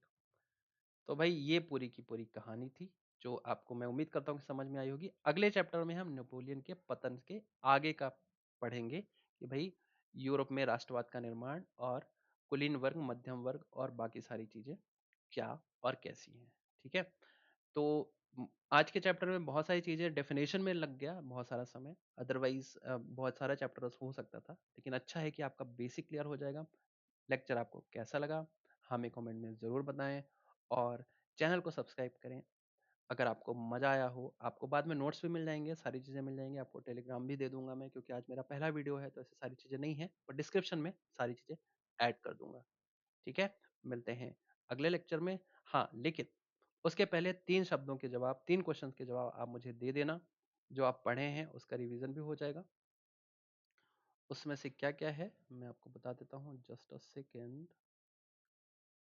ये तो हम प्रैक्टिस बाद में करेंगे। हाँ, ये मुझे तीनों के आंसर आप बताना और खुद से बना के रखना। अच्छा, ये मैंने अभी आपको पढ़ाया नहीं ना? हाँ ठीक है, ये पढ़ाया। पुस्तक में जो सबसे पहला चित्र है वो किसने बनाया, उस चित्र में दिखाई गई मूर्ति किसकी थी, ठीक है। ये थोड़ा सा बताएंगे आप कमेंट में। नेपोलियन किस युद्ध में हारा था, युद्ध का नाम, और किन देशों से हारा था, ये आपको बताना है, ठीक है। चलो, मिलते हैं अगले वीडियो में, अपना ख्याल रखिए, और अब आप खेलने जा सकते हैं।